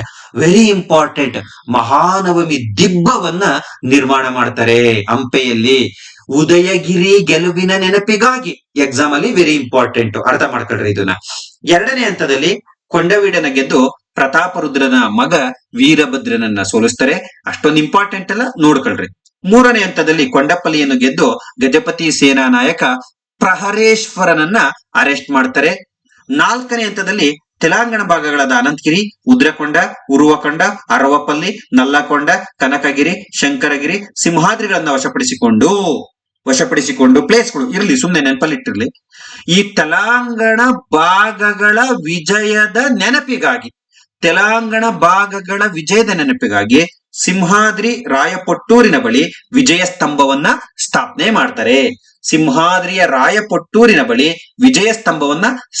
ಮಾಡ್ತಾರೆ. This is very important for our competitive exam. ಇನ್ನು 5ನೇದು ಅಂತಿಮವಾಗಿ ಬಹಳ ಇಂಪಾರ್ಟೆಂಟ್. ನೇರವಾಗಿ ಪ್ರತಾಪ ರುದ್ರರಾಯನೊಂದಿಗೆ ಶಾಂತಿ ಒಪ್ಪಂದ, ಅಂದ್ರೆ ಸೋತಂತ ಪ್ರತಾಪ ರುದ್ರದೇವ ಶಾಂತಿ ಒಪ್ಪಂದ ಮಾಡ್ಕೊಂಡು ತನ್ನ ಮಗಳ ಜಗನ್ಮೋಹಿನಿಯನ್ನ ಕೃಷ್ಣದೇವರಾಯರಿಗೆ ಕೊಟ್ಟು ಮದ್ವೆ ಮಾಡ್ತಾರೆ. ಇದರಿಂದ ಕೃಷ್ಣಾ ನದಿಯ ಉತ್ತರಕ್ಕಿದ್ದ ಪ್ರದೇಶಗಳನ್ನ ಗಜಪತಿ ದೊರೆಗೆ ಬಿಟ್ಕೊಡ್ತಾರೆ. ಔದಾರ್ಯದಿಂದ ಮಗಳನ್ನ ಕೊಟ್ಟಿದ್ಕೆ, ಹೌದಲ್ವಾ? ನೋಡಿ, ಜಗನ್ಮೋಹಿನಿ ಇನ್ನಿತರ ಹೆಸರುಗಳೇನಾರು ಕೇಳಿದ್ರೆ ತುಕ್ಕದೇವಿ, ಲಕ್ಷ್ಮಿ, ಅನ್ನಪೂರ್ಣ. ಕೆಸೆಟ್ ಎಕ್ಸಾಮ್ ಅಲ್ಲಿ ಕೇಳಿದ್ದಾರೆ. ಅದನ್ನ ನೋಡಿ ಅಪ್ಡೇಟ್ ಮಾಡಿದ್ದೀನಿ. ನಾಳೆ ಯಾವ ಟೀಚರ್ಸ್ ಎಕ್ಸಾಮ್ ಅಲ್ಲಂತೂ ಕೇಳೋ ಸಾಧ್ಯತೆಗಳು ಜಾಸ್ತಿ ಇರ್ತದೆ. ನೆಕ್ಸ್ಟ್ ಗೋಲ್ಕಂಡದ ಮುತ್ತಿಗೆ 1516. ಗೋಲ್ಕಂಡದ ಮೇಲೆ ದಾಳಿ ಮಾಡಿ ಸುಲ್ತಾನ್ ಕುತುಬ್ ಶಾನನ್ನ ಸೋಲಿಸ್ತಾರೆ. ನೆಕ್ಸ್ಟ್ ರಾಯಚೂರಿನ ಕಾಳಗ. ಇಲ್ಲಿ ನೋಡಿ, ರಾಯರು ಒಡಿಸ್ಸಾ ದಂಡೆಯೆತ್ತರಲ್ಲಿದ್ದಾಗ ವಿಜಯಪುರದ ಇಸ್ಮಾಯಿಲ್ ಆದಿಲ್ ಶಾ ರಾಯಚೂರನ್ನ ಗೆದ್ದನು. ಯಾರ ಮಗ? ಯೂಸೆಫ್ ಆದಿಲ್ ಶಾನ ಮಗ. ಆಗ ಕೃಷ್ಣಾ ನದಿಯ ದಡದ ಮೇಲೆ ಇಸ್ಮಾಯಿಲ್ ಆದಿಲ್ ಶಾನನ್ನ ಸೋಲಿಸಿ ರಾಯಚೂರಿನ ಮುದ್ಗಲ್ ಪ್ರದೇಶವನ್ನ ಕೃಷ್ಣ ದೇವರಾಯರು ವಶಪಡಿಸ್ಕೊತಾರೆ. ಈಗಾಗಲೇ ಹಳೆ ವಿಡಿಯೋದ ಹೇಳಿದೀನಿ, ವಿಜಯನಗರಕ್ಕೂ ಬಹುಮನಿ ಸುಲ್ತಾನರಿಗೂ ರೆಗ್ಯುಲರ್ ಯುದ್ಧ ಆಗ್ತಾ ಇದ್ದಿದ್ದು ಈ ಮುದ್ಗಲ್ ಪ್ರದೇಶಕ್ಕೋಸ್ಕರನೇ. ನೆಕ್ಸ್ಟ್ ಇಲ್ಲೇನಾಗುತ್ತೆ, ರಾಯಚೂರಿನ ದಾಳಿಯಿಂದ ಮುಂದುವರಿದ ರಾಯರು ಕಲಬುರ್ಗಿಯನ್ನ ಮುತ್ತುತ್ತಾರೆ. ಈ ಟೈಮಲ್ಲಿ ಏನಾಗಿರುತ್ತೆ ಕಲಬುರ್ಗಿಲಿ ಅಂದ್ರೆ, ಬೀದರ್ನ ಮಂತ್ರಿ ಅಮೀರ್ ಬರೀದ್ ಶಾ ಕಲಬುರ್ಗಿಯಲ್ಲಿ ಬಹುಮನಿ ಸುಲ್ತಾನ 2ನೇ ಮೊಹಮ್ಮದ್ ಶಾ ಮತ್ತು ಅವನ ಮಕ್ಕಳನ್ನ ಬಂಧಿಸಿರ್ತಾನೆ. ಕಲಬುರ್ಗಿಯ ರಾಜ 2ನೇ ಮೊಹಮ್ಮದ್ ಶಾ, ಆತನನ್ನ ಬೀದರ್ನ ಮಂತ್ರಿ ಅಮೀರ್ ಬರೀದ್ ಶಾ ಬಂಧಿಸಿರ್ತಾನೆ. ಆಗ ಕಲಬುರ್ಗಿಯ ದೊರೆ ಕೃಷ್ಣದೇವರಾಯರ ಸಹಾಯವನ್ನ ಕೇಳ್ತಾರೆ. ಆಗ ಅಮೀರ್ ಬರೀದ್ ಶಾನನ್ನ ಸೋಲಿಸಿದಂತಹ ಕೃಷ್ಣದೇವರಾಯರು 2ನೇ ಮೊಹಮ್ಮದ್ ಶಾನನ್ನ ಬಂಧನದಿಂದ ಬಿಡುಗಡೆಗೊಳಿಸಿ ಅವನ ಮಗ ವಲಿ ಉಲ್ಲಾ ಖಾನನನ್ನ ಕಲಬುರ್ಗಿಯಲ್ಲಿ ಅಧಿಕಾರಕ್ಕೆ ತರ್ತಾರೆ. ಅರ್ಥ ಆಯ್ತು ಅನ್ಕೋತೀನಿ. ಹಾಗಾಗಿನೇ ಕೃಷ್ಣದೇವರಾಯರಿಗೆ ಯವನ ರಾಜ ಪ್ರತಿಷ್ಠಾಪನಾಚಾರ್ಯ ಅಂತ ಬಿರುದು ಬರೋದು. ಇದು ಫುಲ್ ನಿಧಾನಕ್ಕೊಂದ್ಸಲ ಓದ್ಕೊಂಡ್ರೆ ಅರ್ಥ ಆಗುತ್ತೆ. ಏನಿಲ್ಲ, ಸಿಂಪಲ್. ಬೀದರ್ನ ಮಂತ್ರಿ ಕಲಬುರ್ಗಿನ ಗೆದ್ದಿರ್ತಾನೆ. ಕಲಬುರ್ಗಿಯ ರಾಜ 2ನೇ ಮೊಹಮ್ಮದ್ ಶಾ ಕೃಷ್ಣದೇವರಾಯರನ್ನ ಸಪೋರ್ಟ್ ಕೇಳ್ತಾನೆ. ರಾಯರು ನೋಡಿ ಎಷ್ಟು ಧರ್ಮಾತೀತ ವ್ಯಕ್ತಿ, ಧರ್ಮ ಸಹಿಷ್ಣು ಅಂತ 2ನೇ ಮೊಹಮ್ಮದ್ ಶಾನಿಗೆ ಸಹಾಯ ಮಾಡಿ ಆ ಕಲಬುರ್ಗಿ ಬೀದರ್ ಎರಡನ್ನೂ ಬೇಕಾದ್ರೆ ರಾಯರು ಮರುವಶಪಡಿಸ್ಕೋಬಹುದಾಗಿತ್ತು. ಆದರೆ ಆ ರೀತಿ ಮಾಡದೆ ಸಹಾಯವನ್ನ ಕೇಳಿದವರಿಗೆ ಸಹಾಯವನ್ನ ಮಾಡಬೇಕು, ದೌರ್ಜನ್ಯ ಅಲ್ಲ ಅನ್ನೋದು ಕೃಷ್ಣದೇವರಾಯರ ಮನಸ್ಥಿತಿ. ಹಾಗಾಗಿ 2ನೇ ಮೊಹಮ್ಮದ್ ಶಾನ ಬದಲು ಅವನ ಮಗ ವಲಿ ಉಲ್ಲಾ ಖಾನನನ್ನ ಅಧಿಕಾರಕ್ಕೆ ತರ್ತಾರೆ. ಹಾಗಾಗಿ ರಾಯರನ್ನ ಯವನ ರಾಜ ಪ್ರತಿಷ್ಠಾಪನಾಚಾರ್ಯ ಅಂತ ಕರಿತೀವಿ. ಇಷ್ಟಲ್ಲದೆ ಶ್ರೀಲಂಕಾ ನಮ್ಮ ಸಾಮಂತ ಮನೆತನ, ಅಲ್ಲಿ ವಿಜಯಬಾಹುವಿನ ವಿರುದ್ಧ ಜನ ದಂಗೆ ಎದ್ದಿರ್ತಾರೆ. ಆಗ ವಿಜಯಬಾಹು ರಾಯರ ಸಹಾಯವನ್ನ ಕೇಳುತ್ತಾನೆ. ಆಗ ಸಿಲೋನಿಗೆ ಸೈನ್ಯವನ್ನ ಕಳುಹಿಸಿ ಸಿಲೋನಿನ ದಂಗೆಯನ್ನ ಹತ್ತಿಕ್ಕಿ ವಿಜಯಬಾಹುವಿನ ಮಗ ಬೋನೈಕ್ಯ ಬಾಹುವನ್ನು ಅಧಿಕಾರಕ್ಕೆ ತರ್ತಾರೆ. ಹಾಗಾಗಿ ರಾಯರಿಗೆ ದಕ್ಷಿಣ ಸಮುದ್ರಾಧಿಪತಿ ಎಂಬ ಬಿರುದಿರುತ್ತೆ. ನೆಕ್ಸ್ಟ್ ಪೋರ್ಚುಗೀಸರೊಡನೆ ಸಂಬಂಧ. ರಾಯರು ಪರ್ಷಿಯನ್ ಮತ್ತು ಅರಬ್ ಕುದುರೆಗಳು ಬೇಕಾಗಿರುತ್ತವೆ. ಈ ಕುದುರೆಗಳಿಗಾಗಿ ಪೋರ್ಚುಗೀಸರೊಂದಿಗೆ ಉತ್ತಮ ಬಾಂಧವ್ಯವನ್ನ ಬೆಳೆಸ್ಕೊಳ್ತಾರೆ. ಅರ್ಥ ಆಯ್ತಲ್ಲ? ಪೋರ್ಚುಗೀಸರೊಂದಿಗೆ ಉತ್ತಮ ಬಾಂಧವ್ಯವನ್ನ ಬೆಳೆಸ್ಕೊಳ್ತಾರೆ. ಯಾಕೆ ಪೋರ್ಚುಗೀಸರೊಂದಿಗೆ ಡೀಪ್ ಕನೆಕ್ಷನ್ ಆಯ್ತು ಅಂತ, ಪೋರ್ಚುಗೀಸರಿಗೂ ಸ್ಥಳೀಯ ಪ್ರಬಲ ರಾಜನ ಅವಶ್ಯಕತೆ ಇರುತ್ತೆ. ಮಾಡರ್ನ್ ಹಿಸ್ಟ್ರಿಲಿ ಇದನ್ನ ಬೇಕಾದ್ರೆ ತುಂಬಾ ಡೀಟೇಲ್ ಆಗಿ ಹೇಳೋಣ. ಸೊ 1510ರಲ್ಲಿ ಅಲ್ಬುಕರ್ಕ್ ಗವರ್ನರ್ ಜನರಲ್ ವೈಸ್ರಾಯ್ ಆಗಿ ಭಾರತಕ್ಕೆ ಬಂದಾಗ, ಪೋರ್ಚುಗೀಸ್ ವೈಸ್ರಾಯ್ ಆಗಿ ವಿಜಯಪುರ ಸುಲ್ತಾನದಿಂದ ಗೋವಾವನ್ನ ಗೆಲ್ಲಲು ಟ್ರೈ ಮಾಡ್ತಾನೆ. ಅದಕ್ಕೆ ರಾಯರು ನೆರವನ್ನ ನೀಡ್ತಾರೆ. ರಾಯರೇ ಗೋವಾ ಗೆದ್ಕೋಬಹುದಾಗಿತ್ತು. ಯಾಕೆ ಪೋರ್ಚುಗೀಸರಿಗೆ ನೆರವು ನೀಡ್ತಾರೆ ಅಂದ್ರೆ, ಕುದುರೆಗಳು ಬೇಕಾಯ್ತು ಬಹುಮನಿ ಸುಲ್ತಾನರ ವಿರುದ್ಧ ಹೋರಾಡ್ಲಿಕ್ಕೆ. ಈ ರೀತಿ ರಾಯರು ಪೋರ್ಚುಗೀಸರಿಗೆ ಸಹಾಯ ಮಾಡುವುದರೊಂದಿಗೆ ಗೋವಾವನ್ನ ಪೋರ್ಚುಗೀಸರು ಗೆದ್ಗಂತಾರೆ. ನಿಮಗೆ ಮುಂದಿನ ಕತೆ ಗೊತ್ತು, 1961 ವರೆಗೂ ಕೂಡ ಗೋವಾ ಪೋರ್ಚುಗೀಸರ ಅಧೀನದಲ್ಲಿತ್ತು. ಭಾರತವನ್ನ ವಿದೇಶಿಯರು ಬಿಟ್ಟು ಹೋದ ಕೊನೆಯ ಪ್ರದೇಶವೇ ಗೋವಾ. ಮಾಡರ್ನ್ ಹಿಸ್ಟ್ರಿ ಬೇಕಾದ್ರೆ ಮಾತಾಡೋಣ. ಅಲ್ಬುಕರ್ಕ್ ತನ್ನ ರಾಯಭಾರಿ, ನೋಡಿ ಸೂಕ್ಷ್ಮಾಂಶಗಳು ಕಣ ಎಲ್ಲ ಬುಕ್ಕಲ್ಲೂ ಸಿಗಲ್ಲ. ರಾಯಭಾರಿ ಫಾದರ್ ಲೂಯಿಸ್ ನನ್ನ ರಾಯರ ಆಸ್ಥಾನಕ್ಕೆ ಕಳಿಸ್ತಾನೆ. ಸೊ ಹಾಗಾಗಿ ವೈಸ್ರಾಯ್ ಅಲ್ಬುಕರ್ಕನ ಯಾವ ರಾಯಭಾರಿ ರಾಯರ ಆಸ್ಥಾನಕ್ಕೆ ಹೋದ್ರು ಅಂದ್ರೆ ಫಾದರ್ ಲೂಯಿಸ್. ಗಮನ ಕೊಡಿ. ರಾಯರ ಸೈನ್ಯದಲ್ಲಿ ಒಬ್ಬ ಪೋರ್ಚುಗೀಸ್ ಸೇನಾ ನಾಯಕನನ್ನ ಅಪಾಯಿಂಟ್ ಮಾಡಿಕೊಂತಾರೆ, ಕಮಾಂಡರ್ ಅನ್ನ. ಯಾಕಂದ್ರೆ ಪೋರ್ಚುಗೀಸ್ ರೀತಿ, ಯುರೋಪಿಯನ್ ರೀತಿ ತನ್ನ ಸೈನ್ಯಕ್ಕೆ ತರಬೇತಿಯನ್ನ ಕೊಡ್ಲಿಕ್ಕೆ ಕ್ರಿಸ್ಟಾವೋ ಫಿಗ್ಯುರಡೋ ಅಂತ. ಕ್ರಿಸ್ಟಾವೋ ಫಿಗ್ಯುರಡೋ ವೆರಿ ಇಂಪಾರ್ಟೆಂಟ್. ಇಂಥವನ್ನೆಲ್ಲ ಸ್ವಲ್ಪ ಅಬ್ಸರ್ವ್ ಮಾಡಿ, ಫ್ಯೂಚರ್ KPSC ಕ್ವಶನ್ ಆಗುತ್ತೆ. ನೋಡಿ, ಮೊನ್ನೆ PU ಲೆಕ್ಚರರ್ ಎಕ್ಸಾಮ್ ಅಲ್ಲಿ ಒಂದು ಪ್ರಶ್ನೆ ಕೇಳಿದ್ದಾರೆ, ಪೋರ್ಚುಗೀಸರಿಗೆ ರಾಯರು ಯಾವ ಪ್ರದೇಶದಲ್ಲಿ ವ್ಯಾಪಾರ ಮಾಡ್ಕೊಳ್ಳಿಕ್ಕೆ ಅನುಮತಿ ಕೊಟ್ರು ಅಂತ. ಎಲ್ಲ ವಿಜಯನಗರ ವಿಜಯನಗರ ವಿಜಯನಗರ ಅಂತ ಬರ್ದವ್ರೆ. But right answer is Bhatkal. ಇದು PU ಲೆಕ್ಚರರ್ ಎಕ್ಸಾಮ್ 2018 ನಲ್ಲಿ ಕೇಳಿರ್ತಕ್ಕಂತ ಪ್ರಶ್ನೆ. ನೆಕ್ಸ್ಟ್ ಸಾಂಸ್ಕೃತಿಕ ಸಾಧನೆಗಳು. ನೋಡಿ, ಅವೆಲ್ಲ ಸೈನಿಕ ಸಾಧನೆಗಳಾದ್ರೆ ರಾಯರ ಇನ್ನಿತರ ನೋಡಿ, 1510ರಲ್ಲಿ ವಿವಾಹ ತೆರಿಗೆಯನ್ನ ರದ್ದುಗೊಳಿಸ್ತಾರೆ. ವಿವಾಹ ತೆರಿಗೆಯನ್ನ ರದ್ದುಗೊಳಿಸಿದ ವಿಜಯನಗರದ ಅರಸ ಅಂತ NET ಎಕ್ಸಾಮ್ ಅಲ್ಲಿ ಕೇಳಿದ್ದಾರೆ. ಅರ್ಥ ಆಯ್ತಪ್ಪ? ಅಲ್ಲೆಲ್ಲ ನೋಡಿ ನಾನು ಈ ಬುಕ್ ಅನ್ನು ಅಪ್ಡೇಟ್ ಮಾಡಿರೋದು. ತುಂಗಭದ್ರಾ ನದಿಗೆ ಕೋಡುಗಲ್ ಬಸವ ಕಾಲುವೆಗಳನ್ನ ನಿರ್ಮಿಸ್ತಾರೆ. ರಾಯರು ನಿರ್ಮಿಸಿದ 2 ಕಾಲುವೆಗಳು ಯಾವ ನದಿಗೆ? ತುಂಗಭದ್ರಾ ನದಿಗೆ. ರಾಜ್ಯದ ಆದಾಯ ಹೆಚ್ಚಿಸಲು ಅಬ್ಸರ್ವ್, ಅರಣ್ಯ ಭೂಮಿಯನ್ನ ಒತ್ತುವರಿ ಮಾಡಿ ಕೃಷಿ ಭೂಮಿಯನ್ನಾಗಿ ಪರಿವರ್ತಿಸ್ತಾರೆ. ಸರ್ ಅವಾಗ ಹೌದಾ ಅಂದ್ರೆ, ಅವಾಗ 80% ಅರಣ್ಯ ಭೂಮಿ ಇತ್ತು, ಕೃಷಿ ಭೂಮಿ ಕಡಿಮೆ ಇತ್ತು. ಅದನ್ನ ಏನ್ ಮಾಡ್ತಾರೆ, ಅರಣ್ಯ ಭೂಮಿಯನ್ನ ಕಡಿಮೆ ಮಾಡಿ ಕೃಷಿ ಭೂಮಿಯಾಗಿ ಪರಿವರ್ತಿಸಿ ಕೃಷಿ ಮಾಡಿಸ್ತಾರೆ. ಬಟ್ ಇವಾಗ ಏನಾಗಿದೆ, ಎಲ್ಲ ಕೃಷಿ ಭೂಮಿಯಾಗಿ ಕನ್ವರ್ಟ್ ಆಯ್ತು. ಜಾಸ್ತಿ ಭಾರತದ ಬೆನ್ನೆಲುಬು ಕೃಷಿ ಆಯ್ತು. ಬತ್ತ ಏನ್ ಮಾಡ್ದೋ, ಅದನ್ನ ನಾವು ಅರ್ಬಲೈಸೇಷನ್ ಮಾಡಕ್ ಶುರು ಮಾಡ್ದೋ. ಬತ್ತ ಏನಾಯ್ತು, ಕೈಗಾರಿಕೆಗಳನ್ನ ಮಾಡ್ಲಿಕ್ಕೆ ಶುರುವಾದವು. ಈಗ ಅರಣ್ಯ ಎಲ್ಲ ನಾಶ ಆಗಿದೆ, ಕೈಗಾರಿಕೆ ಆಗಿದೆ. ಮುಂದೊಂದ್ ದಿವಸ ಕಾಲಚಕ್ರ ನೀವು ಅನ್ಕೋತೀರಾ ಪ್ರಪಂಚ ನಾಶ ಆಗುತ್ತೆ ಅಂತ, ಯಾವ್ದು ಆಗಲ್ಲ. ನಾವ್ ಹೆಚ್ಚಿದಾಗ ಪ್ರಕೃತಿ ಪಾಠ ಕಲ್ಸುತ್ತೆ, ಮತ್ತೆ ಕೈಗಾರಿಕೆಗಳೆಲ್ಲ ನಾಶ ಆಗಿ ಅರಣ್ಯ ಭೂಮಿಗಳಾಗುವ ಕಾಲ ಬಂದೇ ಬರುತ್ತೆ. ನೆಕ್ಸ್ಟ್, ರಾಯರು ತಿರುಪತಿ ವೆಂಕಟೇಶ್ವರನ ಭಕ್ತರಾಗಿದ್ರು. ತಿರುಪತಿ ವೆಂಕಟೇಶ್ವರ ಭಕ್ತ ಆಗಿದ್ರು, ವೈಷ್ಣವ ಮತದ ಅನುಯಾಯಿ ಕೂಡ ಆಗಿದ್ರು. ನೋಡಿ, ತುಳುವ ಸಂತತಿಯ ದೊರೆಗಳೆಲ್ಲರೂ ಕೂಡ ಬಹುತೇಕ ವೈಷ್ಣವ ಧರ್ಮವನ್ನ ಪಾಲಿಸ್ತಾರೆ. ಸಂಗಮ ಸಂತತಿಯ ದೊರೆಗಳು ಶೈವರಾಗಿರ್ತಾರೆ. ಇದು ಕೂಡ PU ಲೆಕ್ಚರರ್ ಎಕ್ಸಾಮ್ ಅಲ್ಲಿ ಒಂದು ಪ್ರಶ್ನೆ ಆಗಿತ್ತು. ವೈಷ್ಣವ ಸಂತತಿಗೆ ಸೇರಿದ ವಿಜಯನಗರದ ಅರಸರು ಯಾರು ಅಂತ. ಸಿಂಪಲ್ ಟೆಕ್ನಿಕ್ ನೆನ್ಪಿಟ್ಕೊಳ್ರಿ, ತುಳುವ ಸಂತತಿಯ ದೊರೆಗಳೆಲ್ಲರೂ ವೈಷ್ಣವ ಮತದ ದೊರೆಗಳೇ. ಈ ರೀತಿ ಕನ್ಫ್ಯೂಸ್ಡ್ ಪ್ರಶ್ನೆ ಕೇಳ್ತಾರೆ. ತಿರುಪತಿ ಭಕ್ತರು ಯಾರಿಲ್ಲ ಹೇಳ್ರಿ? ನಮ್ಮ ನೆಚ್ಚಿನ ಧಾರ್ಮಿಕ ಸ್ಥಳ. ಭಕ್ತಿ ಚಳುವಳಿಯ ಶ್ರೇಷ್ಠ ಸಂತರಾದ, ವೆರಿ ಇಂಪಾರ್ಟೆಂಟ್, ಎಕ್ಸಾಂಪಲ್ ಬಹಳ ಸಲ ಕೇಳಿದ್ರೆ, ವಲ್ಲಭಾಚಾರ್ಯರಿರ್ಬೋದು, ಚೈತನ್ಯ ಮಹಾಪ್ರಭುಗಳಿರ್ಬೋದು, ಇವರ ಆಸ್ಥಾನಕ್ಕೆ ಭೇಟಿ ಕೊಟ್ಟಿರ್ತಾರೆ. ಇವೆಲ್ಲ ಟೂ ವೆರಿ ಇಂಪಾರ್ಟೆಂಟ್. ವೈಷ್ಣವರಾದ್ರೂ ಕೂಡ ಶೈವ ಪಂಥ, ಜೈನ ಪಂಥ, ಇಸ್ಲಾಂ ಧರ್ಮ, ಎಲ್ಲ ಧರ್ಮಗಳಿಗೂ ಆದ್ಯತೆ ನೀಡಿದಂತ ಮಹಾ ಧಾರ್ಮಿಕ ಸರ್ವಧರ್ಮ ಸಹಿಷ್ಣು ನಮ್ ಕೃಷ್ಣದೇವರಾಯರು. ನೆಕ್ಸ್ಟ್, ಸ್ವತಃ ಸಾಹಿತಿಯಾದ ಇವರು ರಚಿಸಿದಂತಹ ಕೃತಿಗಳು ನಿಮ್ಗೆ ಗೊತ್ತು, ವೆರಿ ಇಂಪಾರ್ಟೆಂಟ್, ಅಮುಕ್ತ ಮೌಲ್ಯ. ವೆರಿ ಇಂಪಾರ್ಟೆಂಟ್, ಅಮುಕ್ತ ಮೌಲ್ಯ. ಇದು ತೆಲುಗು ಕೃತಿ. ಯಾವ ಭಾಷೆಲಿದೆ? ತೆಲುಗು ಭಾಷೆಲಿದೆ. ಇದರ ಇನ್ನೊಂದು ಹೆಸರು ಬಹಳ ಜನಕ್ಕೆ ಗೊತ್ತಿಲ್ಲ. ವಿಷ್ಣು ಚಿತ್ತಿಯಂ. ವಿಷ್ಣು ಚಿತ್ತಿಯಂ ಅಮುಕ್ತ ಮೌಲ್ಯ ಅನ್ನೋ ಬದಲು ಈ ಹೆಸರು ಕೊಟ್ಟರೆ ಬಹಳ ಜನ ಕನ್ಫ್ಯೂಸ್ ಆಗಿಬಿಡ್ತಾರೆ. ಶ್ರೀರಂಗಂನ ರಂಗನಾಥ ಮದುವೆಯಾದ ಅಮುಕ್ತ ಮೌಲ್ಯದ ಎಂಬ ಬಾಲಕಿಯ ತಂದೆ ವಿಶ್ವಲ ಚಿತ್ತ ಎಂಬ ಭಕ್ತನ ಕುರಿತಾದ ಭಕ್ತಿ ಗೀತೆಯನ್ನ ಒಳಗೊಂಡಿದೆ. ಅಮುಕ್ತ ಮೌಲ್ಯದಲ್ಲಿ ಏನಿದೆ ಮಾಹಿತಿ ಅಂತ ಕೇಳುವ ಸಾಧ್ಯತೆಗಳು ಇನ್ನು ಫ್ಯೂಚರ್ ಎಕ್ಸಾಮ್ ಅಲ್ಲಿ, ಅದಕ್ಕೆ ಅದನ್ನು ಅಪ್ಡೇಟ್ ಮಾಡಿದ್ದೀನಿ. ಶ್ರೀರಂಗಂನ ರಂಗನಾಥನ ಮದುವೆಯಾದ ಅಮುಕ್ತ ಮೌಲ್ಯದ ಎಂಬ ಬಾಲಕಿಯ ತಂದೆ ವಿಶ್ವಲ ಚಿತ್ತಿ ಎಂಬ ಭಕ್ತನ ಬಗ್ಗೆ ಕುರಿತಾದ ಭಕ್ತಿ ಗೀತೆಗಳಿವೆ. ಅಂದ್ರೆ ಇಲ್ಲಿ ಮೇನ್ ಫೋಕಸಿಂಗ್ ಯಾರು ಅಂದ್ರೆ ವಿಶ್ವಲ ಚಿತ್ತ. ನೆಕ್ಸ್ಟ್, ಇದರ 4ನೇ ಭಾಗದಲ್ಲಿ ರಾಜನೀತಿಯ ಬಗ್ಗೆ ವಿವರಣೆ ಕೊಡಿದರೆ, ಅಮುಕ್ತ ಮೌಲ್ಯದ ಮೇನ್ ಕಂಟೆಂಟ್ ಏನು ಅಂತ ಕೇಳಿದ್ರೆ ರಾಜನೀತಿ ಶಾಸ್ತ್ರ, ಒಂದ್ ರೀತಿ ಕೌಟಿಲ್ಯನ ಅರ್ಥಶಾಸ್ತ್ರ ಇದ್ದಂಗಿದು. ಅರ್ಥ ಆಯ್ತಾ? ಈ ಕೃತಿಯಲ್ಲಿ ಅನೇಕ ಕನ್ನಡ ಶಬ್ದಗಳನ್ನ ಬಳಸಲಾಗಿದೆ ಅಂತ ಹೇಳ್ತಾರೆ. ನೆಕ್ಸ್ಟ್, ಇನ್ನೊಂದು ಈತ ಬರೆದಿರ್ತಕ್ಕಂತ ಸಂಸ್ಕೃತದ ನಾಟಕ ಜಾಂಬವತಿ ಕಲ್ಯಾಣ. ಸಂಸ್ಕೃತದ ನಾಟಕ ಜಾಂಬವತಿ ಕಲ್ಯಾಣ. ಅಮುಕ್ತ ಮೌಲ್ಯ, ಜಾಂಬವತಿ ಕಲ್ಯಾಣ. ಅಮುಕ್ತ ಮೌಲ್ಯ ರಾಜನೀತಿ ಕೃತಿ ಆದ್ರೆ ಇವ್ರು ಬರೆದಂತ ನಾಟಕ ಯಾವುದು ಅಂತ ಕೇಳಿದ್ರೆ ಜಾಂಬವತಿ ಕಲ್ಯಾಣ. ಯಾಕಂದ್ರೆ ಕೃಷ್ಣದೇವರಾಯರು ಬರೆದ ನಾಟಕ ರಸಮಂಜರಿ, ಉಷಾಪ್ರಣಯ, ಜಾಂಬವತಿ ಕಲ್ಯಾಣ, ಅಮುಕ್ತ ಮೌಲ್ಯ 4 ಕೃಷ್ಣದೇವರಾಯರ ಕೃತಿಗಳೇ. ಬಟ್ ಕೇಳಿರೋದೇನಿಲ್ರಿ? ನಾಟಕ, ದಟ್ ಈಸ್ ಜಾಂಬವತಿ ಕಲ್ಯಾಣ. ಅಲ್ಲದೆ ರಸಮಂಜರಿ, ಉಷಾಪರಿಣಯ ಎಂಬ ಕೃತಿಗಳು, ಮದಲಸಾ ಚರಿತ ಎಂಬ ಕೃತಿಗಳು ರಾಯರು ಬರೆದಿದ್ದಾರೆ ಅಂತ ಹೇಳ್ತಾರೆ. ಬಟ್ ಈ 3 ಕೃತಿಗಳು ನಮಗೆ ಸಿಕ್ಕಿಲ್ಲ. ಅರ್ಥ ಆಯ್ತಾ? ಇದೊಂದು ನಿಮ್ ತಲೆಯಲ್ಲಿ ಇರಲಿ, note. Next, Allasani Peddanna Manucharitam, very important ಕೃತಿ. ಮಾದಯ್ಯಗಾರಿ ಮಲ್ಲಣ್ಣ ರಾಜಶೇಖರ ಚರಿತಂ. ಯಾಕಂದ್ರೆ ಇವರೆಲ್ಲ ಅಷ್ಟ ದಿಗ್ಗಜರು, ಕೃಷ್ಣದೇವರಾಯನ ಆಸ್ಥಾನದಲ್ಲಿದ್ದ ಅಷ್ಟ ದಿಗ್ಗಜರು. ಪಿಂಗಳ್ಳಿ ಸೂರಣ್ಣ ಕಲಾಪೂರ್ಣ ವಿಜಯಂ.